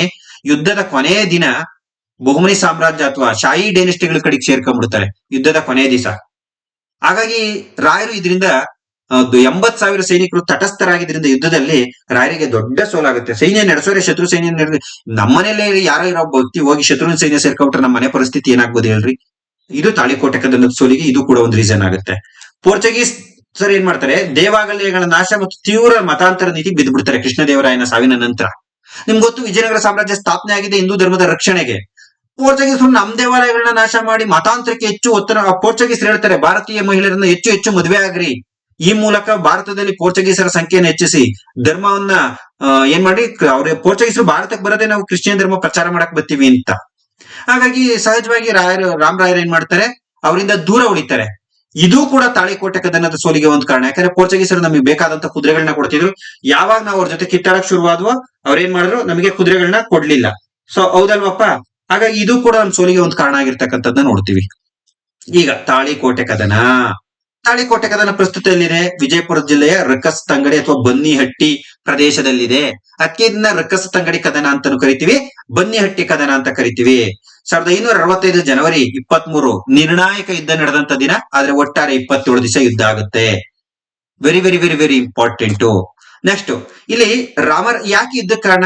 ರಾಮರಾಯರು ಬಹುಮನಿ ಸುಲ್ತಾನರನ್ನ ಒಡೆದು ಆಳುವ ನೀತಿಯನ್ನ ಮಾಡ್ತಾರೆ. ಇವ್ರು ವಿದೇಶಾಂಗ ಪಾಲಿಸಿ ಹೆಂಗಿರುತ್ತೆ ಅಂದ್ರೆ, ವಿಜಯಪುರ ಜೊತೆ ಸೇರ್ಕೊಂಡು ಬೀದರ್ ಹೊಡಿತಾರೆ, ಬೀದರ್ ವಿಜಯಪುರ ಸೇರ್ಕೊಂಡು ಗೋಲ್ಕಂಡ ಹೊಡಿತಾರೆ, ಗೋಲ್ಕಂಡ ಬೀದರ್ ಸೇರ್ಕೊಂಡು ವಿಜಯಪುರಕ್ಕೆ ಹೊಡಿತಾರೆ. ಈ ರೀತಿ ಒಡೆದು ಆಳುವ ನೀತಿಯನ್ನು ಅನುಸರಿಸಿದ್ದು ಅವರೆಲ್ಲರೂ ತಾತ್ಕಾಲಿಕವಾಗಿ ಒಂದುಗೂಡ್ಲಿಕ್ಕೆ ಕಾರಣ ಆಗುತ್ತೆ. ಇವನು ಅಹಮದ್ ನಗರದ ಮೇಲೆ ವಿನಾಶಕಾರಿ ದಾಳಿ ಮಾಡ್ತಾನೆ ರಾಮರಾಯ. ಹಾಗಾಗಿ ಉಳಿದಂತ ವಿಜಯಪುರ ಸುಲ್ತಾನರು ಎಚ್ಚೆತ್ಕೊಂಡು ಗುಂಪು ಕೂಡು ಬಿಡ್ತಾರೆ. ವಿಜಯನಗರ ಮತ್ತು ಬಹುಮನಿ ಸುಲ್ತಾನ್ ನಡುವೆ ಪಾರಂಪರಿಕ ವೈಷಮ್ಯ, ತಾತ್ಕಾಲಿಕವಾಗಿ ಏನೇ ಒಂದಾದ್ರೂ ಕೂಡ ಆ ಮನ್ಸೊಳಗಿರೋ ದ್ವೇಷ ಹೋಗಿರಲ್ಲ, ಹೌದಲ್ವಾ? ವಿಜಯನಗರ ಸಾಮ್ರಾಜ್ಯದ ವಿರುದ್ಧ ಶಾಹಿ ಸುಲ್ತಾನರು ಮಾಡಿಕೊಂಡಂತ ಒಕ್ಕೂಟ, ವಿಜಯನಗರ ಸುಲ್ತಾನರ ವಿರುದ್ಧ ಸದ್ಯಕ್ಕೆ ಅವ್ರಿಗೂ ಒಳಗಡೆ ದ್ವೇಷ ಇತ್ತು, ಒಬ್ರನ್ ಕಂಡ್ರೆ ಒಬ್ರಿಗೆ ಆಗ್ತಿರ್ಲಿಲ್ಲ. ತಾತ್ಕಾಲಿಕವಾಗಿ ಒಂದುಗೂಡು ಬಿಡ್ತಾರೆ. ಮತ್ತು ತಕ್ಷಣದ ಕಾರಣ ಏನು ಅಂದ್ರೆ, 1551ರಲ್ಲಿ ರಾಮರಾಯ ಗೆದ್ದಿದ್ದ ರಾಯಚೂರು ದೋಹ ಪ್ರದೇಶವನ್ನು ಹಿಂದಿರುಗಿಸುವಂತೆ ವಿಜಯಪುರ ಸುಲ್ತಾನ ಒಂದು ಆದೇಶ ಕಳಿಸ್ತಾನೆ, ರಾಯಭಾರಿ ಕಳಿಸ್ತಾನೆ. ರಾಮರಾಯ ಅವನ್ನ ಕೂತ್ಕೇಡ್ದ ಆಚೆಗೆ ದಬ್ಬಿಸ್ತಾನೆ, ಅವಮಾನ ಮಾಡ್ತಾನೆ. ಇದ್ದಾಗಿದ್ ನಮ್ ಪ್ರದೇಶ, ನಾವ್ಯಾಕೆ ನಿಮಗೆ ಕೊಡ್ಬೇಕು ಅಂತ. ಇದನ್ನೇ ನೆಪವಾಗಿಟ್ಟುಕೊಂಡಂತ ಶಾಹಿ ಸುಲ್ತಾನರು ತಾಳಿಕೋಟೆ ಕದನದಲ್ಲಿ ಪಾಲ್ಗೊಳ್ತಾರೆ. ಹಾಗಾದ್ರೆ ಯಾರ್ಯಾರು ಪಾಲ್ಗೊಳ್ತಾರೆ ಅಂತ ನೋಡಿ. ಅದಕ್ಕೆ ಮುಂಚೆ ಒಂದಿಷ್ಟು important point, exam point of very very important. ನನ್ನ ಬುಕ್ ಅಲ್ಲಿ ಇದೇ ತರ ಬಾಕ್ಸ್ ಮಾಡಾಕಿರ್ತೀನಿ, ಅದು ತುಂಬಾ ಇಂಪಾರ್ಟೆಂಟ್ ಅಂತ. ಈ ರಾಮರಾಯರು ವಿಜಯಪುರದ 1ನೇ ಆಲಿ ಆದಿಲ್ ಶಾನನ್ನ ದತ್ತು ಮಗನಂತೆ ನೋಡ್ಕೊಂಡಿರ್ತಾರೆ, ದತ್ತು ಮಗನಂತೆ. ಈತನೇ ತಾಳಿಕೋಟೆ ಕದನದಲ್ಲಿ ಪಾಲ್ಗೊಂಡ್ಬಿಡ್ತಾನೆ. 1ನೇ ಆಲಿ ಆದಿಲ್ ಶಾ ಅಹಮದ್ ನಗರದ ಹುಸೇನ್ ನಿಜಾಂ ಶಾಹಿ ಮಗಳಾದ ರಾಣಿ ಚಾಂದ್ ಬೀಬಿಯನ್ನ ವಿವಾಹವಾಗಿದ್ದನು. ಆಲಿ ಆದಿಲ್ ಶಾನ ಸಹೋದರಿಯನ್ನ ನಿಜಾಂ ಶಾಹಿ ಮಗ ಮುರ್ತುಜಾನಿಗೆ ಕೊಟ್ಟು ಮದ್ವೆ ಮಾಡ್ತಾನೆ. ಅಂದ್ರೆ ಅವರೆಲ್ಲರಿಗೂ ಒಪ್ಪಂದ ಆಗುತ್ತಲ್ಲ ಈ ರೀತಿ ವೈವಾಹಿಕ ಸಂಬಂಧದ ಮೂಲಕ. ನಮ್ಗೆ ಕೆಸೆಟ್ ಎಕ್ಸಾಮ್ ಪ್ರಶ್ನೆ ಕೇಳ್ತಾರೆ, ಬಕೈರುಗಳನ್ನ ಬರೆದವರು ಯಾರು? ಈ ವರ್ಡೆ ಕೇಳಿರೋ ಗುರು ನಮ್ಮ ಹುಡುಗರು ಯಾವ ಬುಕ್ಕಲ್ಲೂ ಇಲ್ಲ, ಎಲ್ಲೂ ಇಲ್ಲ. ಹೆಂಗಪ್ಪ ಉತ್ತರ ಬರೀತಾನೆ? ಎದ್ದು ಬರ್ತಾನೆ. Easy answer. ಬಟ್ ಈ ವರ್ಡೇ ಕೇಳಿಲ್ವಲ್ಲ. ಈ ರಾಮರಾಯನ ಬರವಣಿಗೆಗಳನ್ನ ನಾವೇನಂತ ಕರಿತೀವಿ? ಬಕೈರು ಅಂತೀವಿ. ಈ ತರದವನ್ನೆಲ್ಲ ನಾನು ಹಳೆಯ ಕ್ವಶನ್ ಪೇಪರ್ ನ ನೋಡಿ ನೋಡಿ ನೋಡಿ ಬುಕ್ ಗಳನ್ನ ಅಪ್ಡೇಟ್ ಮಾಡ್ತಾ ಇರ್ತೀನಿ ಸ್ನೇಹಿತರೆ. ಅದಕ್ಕೆ ಕಾರಣಕ್ಕೋಸ್ಕರ ಇವತ್ತಿಗೂ ಸ್ಪರ್ಧಾ ಇತಿಹಾಸ ತನ್ನ ಕ್ವಾಲಿಟಿಯನ್ನ ಕಳ್ಕೊಂಡಿಲ್ಲ. ಯಾವತ್ತೋ ಒಂದ್ ದಿವಸ ಬುಕ್ ಬರೆದ್ಬಿಟ್ಟು ನಾನು ನನ್ ಬುಕ್ ಹಂಗೆ ಇತಿಹಾಸ ಏನು ಚೇಂಜ್ ಆಗಲ್ವಲ್ಲ ಅಂತ ಬಿಡಲ್ಲ. ಪ್ರತಿ ವರ್ಷ ಎಕ್ಸಾಮ್ಗಳನ್ನ ನೋಡಿ ಯಾವ ರೀತಿ 2024ರಿಂದ 25ಕ್ಕೆ ಎಕ್ಸಾಮ್ ಅಪ್ಡೇಟ್ ಆಗುತ್ತೆ, 26ಕ್ಕೆ ಹೆಂಗಾಗ್ಬೋದು, 27ಕ್ಕೆ ಹೆಂಗಾಗ್ಬೋದು ಅಂತ ನನ್ನದೇ ಯೋಚನೆಯನ್ನ ಮಾಡಿ ಹಳೆಯ ಅಪ್ಡೇಟ್ ನೊಂದಿಗೆ ಮುಂದೆ ಬರುವ ಪ್ರಶ್ನೆಗಳನ್ನ ಊಹೆ ಮಾಡಿ ಬರೆಯುವ ಪ್ರಯತ್ನವನ್ನ ಮಾಡ್ತಾ ಇದ್ದೀನಿ. ಹಾಗಾಗಿನೇ ನೀವೆಲ್ಲರೂ ನನಗೆ ದೊಡ್ಡ ಸಕ್ಸಸ್ ಅನ್ನ ಕೊಟ್ಟಿದ್ದೀರಾ. ಅದ್ರಲ್ಲಿ ಎರಡು ಮಾತಿಲ್ಲ. ನನ್ನ ಜೀವನ ಪೂರ್ತಿ ಕೃತಜ್ಞನಾಗಿರ್ತೀನಿ. ನನ್ನ ಕುಟುಂಬಕ್ಕೊತ್ತು ನಾನ್ ಬೆಳಗ್ಗೆ ಎದ್ರೆ ಕೈ ಮುಗಿಯೋದು 2 ದೇವರುಗಳಿಗೆ. ಒಂದು ನನ್ನ ಇತಿಹಾಸದ ಪುಸ್ತಕಕ್ಕೆ ಆತ್ಮಸಾಕ್ಷಿಯಾಗಿ ಹೇಳ್ತಾ ಇದ್ದೀನಿ, ಇನ್ನೊಂದು ನನ್ನನ್ನ ಒತ್ಕೊಂಡು ಮೆರ್ಸಿ ಬೆಳೆಸ್ತಂತಹ ನನ್ನ ವಿದ್ಯಾರ್ಥಿಗಳಿಗೆ, ನನ್ನ ಪುಸ್ತಕದ ಓದುಗರುಗಳಿಗೆ. ನೀವೆಲ್ಲೇ ಇರಿ, ದೇವ್ರು ನಾವು ನೋಡಿಲ್ಲ. ಯಾವ್ದೋ ಮೂಲೆಗೆ ಒಬ್ಬ ಹುಡುಗ ನನ್ನ ಪುಸ್ತಕ ಓದ್ತಾನೆ, ಅವನ ಅಜ್ಜನಕ್ಕೆ ರೆಫರ್ ಮಾಡ್ತಾನೆ, ಅವನ್ನ ನಾನು ನೋಡಿಲ್ಲ. ದೇವ್ರುಗಳನ್ನ ಯಾವತ್ತೂ ನೋಡಕ್ಕಾಗಲ್ಲ. ನೀವೆರಡೂ ಕೂಡ ನನ್ನ ಪಾಗದ ದೇವ್ರು. ಎಮೋಷನಲಿ ಡೈಲಾಗ್ ಹೊಡಿತಾನೆ ಏನ್ಬೇಡ್ರಿ, ಬೇಕಾದ್ರೆ ನನ್ನ ಕುಟುಂಬನ ಪ್ರಶ್ನೆ ಮಾಡಿ ಸಿಕ್ತಾಗ. ನೆಕ್ಸ್ಟ್, ಇದ್ರಲ್ಲಿ ಭಾಗವಹಿಸ್ತವ್ರು ಯಾರು ನೋಡಿ. ಒಂದ್ ಸೈಡ್ ಅಲ್ಲಿ ರಾಮರಾಯ ಇರ್ತಾರೆ, ತಿರುಮಲ ಇರ್ತಾರೆ, ವೆಂಕಟಾದ್ರಿ ಇರ್ತಾರೆ. ಈ ಕಡೆ ಯಾರಿರ್ತಾರೆ? ವಿಜಯಪುರದ 1ನೇ ಆಲಿ ಆದಿಲ್ ಶಾಹಿ, ಅಹಮದ್ ನಗರದ ಹುಸೇನ್ ನಿಜಾಂ ಶಾಹಿ ಮನೆತನಕ್ಕೆ ಸೇರಿದವನು. ಗೋಲ್ಕೊಂಡದ ಕುತುಬ್ ಶಾಹಿ ಮನೆತನಕ್ಕೆ ಸೇರಿದಂತ ಇಬ್ರಾಹಿಂ ಕುತುಬ್ ಶಾಹಿ, ಬೀದರ್ನ ಬರೀದ್ ಶಾಹಿ ಮನೆತನಕ್ಕೆ ಸೇರಿದಂತ ಆಲಿ ಬರೀದ್ ಶಾಹಿ. ಇಲ್ಲಿ ಪ್ಲೇಸ್ ಗಳನ್ನ ಕೊಟ್ಟಿದ್ದೀನಿ, ಮನೆತನಗಳನ್ನ ಕೊಟ್ಟಿದ್ದೀನಿ, ದೊರೆಗಳನ್ನ ಕೊಟ್ಟಿದ್ದೀನಿ. ಏನ್ ಬೇಕಾದ್ರೂ ಕೇಳ್ಬೋದು ಯುದ್ಧದಲ್ಲಿ ಭಾಗವಹಿಸ್ತರು ಅಂತ. ಸರ್ 5 ಇರೋದು, ಬಟ್ ಇಲ್ಲಿ ನೀವು 4 ಹೇಳ್ತಾ ಇದ್ದೀರಲ್ಲ, ಇನ್ನೊಂದು ಎಲ್ಲಿ sir? That is very important. 2018 KPSC group C ಇಲ್ಲಿ ಗೋಲ್ಕಂಡದ ಕುತುಬ್ ಶಾಹಿ ಬಿರಾರ್ನ ಇಮಾದ್ ಶಾಹಿ ಭಾಗವಹಿಸ್ಲಿಲ್ಲ, ಯುದ್ಧಕ್ ಬರ್ಲಿಲ್ಲ. ಅವನ ಹೆಸರೇ ತುಗ್ಲಕ್ ಖಾನ್. ತಾಳಿಕೋಟೆ ಕದನದಲ್ಲಿ ಭಾಗವಹಿಸದ ಶಾಹಿ ಸುಲ್ತಾನ್ರು. ಓಕೆ, ಅಹಮದ್ ನಗರದ ನಿಜಾಂ ಶಾಹಿಯ ದಂಡನಾಯಕ ಚಲಾಬಿ ರೂಮಿ ಖಾನ್. ನೆಟ್ ಎಕ್ಸಾಮ್ ಅಲ್ಲಿ ಕೇಳಿದ್ರು, ಅಪ್ಡೇಟ್ ಮಾಡಿದೀನಿ ನೋಡಿ. ಬರೀ ನೆಟ್ ಕೆಸೆಟ್ ಎಕ್ಸಾಮ್ ಅಲ್ಲಿ ಬರೀ ಇಂಥವೇ, ಟೀಚರ್ಸ್ ಎಕ್ಸಾಮ್ ಅಲ್ಲಿ ಬರೀ ಇಂಥವನ್ನೇ ಹುಡುಕಿ ಕೇಳ್ತಾರೆ. ಸೊ HSTR, GPSTR, PSTR ಹುಡುಗರು ಈ ವಿಡಿಯೋ ನೋಡ್ಲೇಬೇಕು, ಮತ್ತೆ ನಿಮ್ ಫ್ರೆಂಡ್ಸ್ ಯಾರು ಓದ್ತಾರೋ ಅವ್ರಿಗೆ ಶೇರ್ ಮಾಡ್ಲೇಬೇಕು. ಅರ್ಥ ಆಯ್ತಾ? ತಲುಪ್ಲಿ, ಎಲ್ಲರಿಗೂ ತಲುಪ್ಲಿ. ಒಬ್ಬ ಹುಡುಗರು ಹೆಂಗ್ ಯೋಚನೆ ಮಾಡ್ತಾರೆ ಅಂದ್ರೆ, ಇದನ್ನ ಜಾತಿ ಶೇರ್ ಮಾಡ್ಬಿಟ್ರೆ ಅವರು ಕಾಂಪಿಟೇಟರ್ ಆತಾರಲ್ಲ ಅಂತ. ನೋಡಿ, ಯಾರು ಕಿತ್ಕೊಳಕ್ ಆಗಲ್ಲ. ಯಾರ್ ಬದಿನ ಯಾರು ಸರ್ ನಿಮ್ಮನ್ನ ಮೀರ್ಸ್ ಬೆಳಿತೀನಿ ಅಂತ ಬಂದ್ರೆ, ನನ್ ಮೀರ್ಸಿದ್ ನಾಲೆಡ್ಜ್, ನನ್ ಮೀರ್ಸಿದ್ ಎಫರ್ಟ್ ಅವ್ನಿಗಿದ್ರೆ ಬೆಳೆದೇ ಬೆಳಿತಾನೆ. ನಾನು ತುಳಿಯಕ್ಕಾಗತ್ತಾ? ಬೆಳೆಯೋರ್ನೆಂದು ತುಳಿಯೋಕ್ ಸಾಧ್ಯನೇ ಇಲ್ಲ. ನಾವ್ ತುಳಿದಷ್ಟು ಗರ್ಕೆ ಉಲ್ತರ ಮತ್ತೆ ಬೆಳಿತಾರೆ. ಬೆಳೆಯೋರ್ಗೆ ಯಾವತ್ತು ಪ್ರೋತ್ಸಾಹ ಕೊಡ್ಬೇಕು. ನಾನ್ ಅರ್ತ್ಕೊಂಡಿರೋದು, ಎಷ್ಟೋ ಜನ ಇತಿಹಾಸ ಪುಸ್ತಕ ಬರ್ದಿರೋರು ನನ್ ಸಜೆಷನ್ನೇ ತಾಂತಾರೆ. ನನ್ ಖಂಡಿತವಾಗಿ ಹೊಟ್ಟೆ ಉರ್ಕತ್ತಿನ ಇಲ್ಲ, ಯಾಕಂದ್ರೆ ಅವನೇ ಬೆಳಿಬೇಕು ಅನ್ನೋದಿದ್ರೆ ಯಾರು ತಪ್ಸಕ್ಕಾಗಲ್ಲ. ನಾನ್ ಸಜೆಷನ್ ಕೊಟ್ರೆ ನೆನ್ಸ್ಕತಾನೆ. ನೋಡಿ, ಒಬ್ಬ ಹಿಸ್ಟ್ರಿ ಬುಕ್ ಆತರ ಆಗಿದ್ರು ನನಗೆ ಸಜೆಷನ್ ಕೊಡ್ತಾನಲ್ಲ ಇವನು ಅಂತ ಹೇಳಿ. ಸೊ ನಾನು ಆ ತರ ಬೆಳೆದ್ ಬಂದಂತವನು. ಹುಸೇನ್ ನಿಜಾಮ್ ಎಲ್ಲ ಇತಿಹಾಸದ ಪುಸ್ತಕದ ಆಧಾರಗಳ ಜೊತೆ ನಂದು ಉತ್ತಮ ಒಡನಾಟ ಇದೆ. ಯಾಕಂದ್ರೆ ನಾನು ಒಂದು ನಂದೋಗ ಬುಕ್ ನಂದೋಗುತ್ತೆ, ಅವ್ರದೋಗ ಬುಕ್ ಅವ್ರದೋಗುತ್ತೆ. ನಾವು ನಾಲೆಡ್ಜ್ ಅನ್ನ ಶೇರ್ ಮಾಡ್ಕೊಳ್ಬೇಕು. ಎಲ್ಲರ ಜೊತೆಗೂ ನಾವು ತುಂಬಾ ಚೆನ್ನಾಗಿದೀವಿ, ನನ್ನ ಜೊತೆಗೂ ಎಲ್ಲರೂ ಚೆನ್ನಾಗಿದ್ದಾರೆ. ಅರ್ಥ ಆಯ್ತಾ? ಯಾಕಂದ್ರೆ ನಾವು ನಾಲೆಡ್ಜ್ ನ ಶೇರ್ ಮಾಡ್ಕೊತಕ್ಕಂಥ ಪರ್ಸನ್ಸ್ಗಳು. ಓಕೆ, ಹುಸೇನ್ ನಿಜಾಮ್ ಶಾಹಿ ರಾಮರಾಯನನ್ನ ಸೆರೆ ಹಿಡಿದು ಅವನ ತಲೆ ಕಡೆದು ಶತ್ರುವಿನ ಮೇಲೆ ಅಗೆ ತೀರಿತು. ದೇವರು ಇಷ್ಟ ಬಂದಂತೆ ನನ್ನನ್ನು ನಡೆಸಲಿ ಎಂದನು. ಇದರೊಂದಿಗೆ ವಿಜಯನಗರ ಸಾಮ್ರಾಜ್ಯ ಯುದ್ಧದಲ್ಲಿ ಸೋತೋಯ್ತು.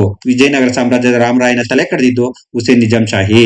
ನೋಡಿ, ಯುದ್ಧ ನಡೆದಂತ 2 ವರ್ಷಗಳ ನಂತರ ಹಂಪಿಗೆ ಇಟಲಿಯ ಪ್ರವಾಸಿ ಫ್ರೆಡ್ರಿಕ್ ಸೀಸರ್ ಬರ್ತಾನೆ. ಯುದ್ಧ ಆದ್ಮೇಲೆ ಬಂದಂತ ಪ್ರವಾಸಿಗ ಯಾರು ಅಂತ ಕೇಳಿದರೆ, ಇವನು ಹಂಪೆನ ನೋಡಿ ಹೇಳ್ತಾನೆ, ಇದು ನರಪಿಳ್ಳೆಯ ತಾಣವಾಗಿರದೆ ಮನುಷ್ಯರು ಇಲ್ಲಿ ವಾಸ ಮಾಡ್ತಾ ಇಲ್ಲ, ಹುಲಿ ಸಿಂಹ ಕಾಡು ಮೃಗಗಳು ವಾಸಿಸುವ ವಾಸಸ್ಥಾನವಾಗಿತ್ತು, ಆಳು ಕೊಂಪೆಯಾಗಿತ್ತು ಅಂತ ಹೇಳಿ ಇಟಲಿಯ ಪ್ರವಾಸಿಗ ಫ್ರೆಡ್ರಿಕ್ ಸೀಸರ್ ಹೇಳ್ತಾನೆ.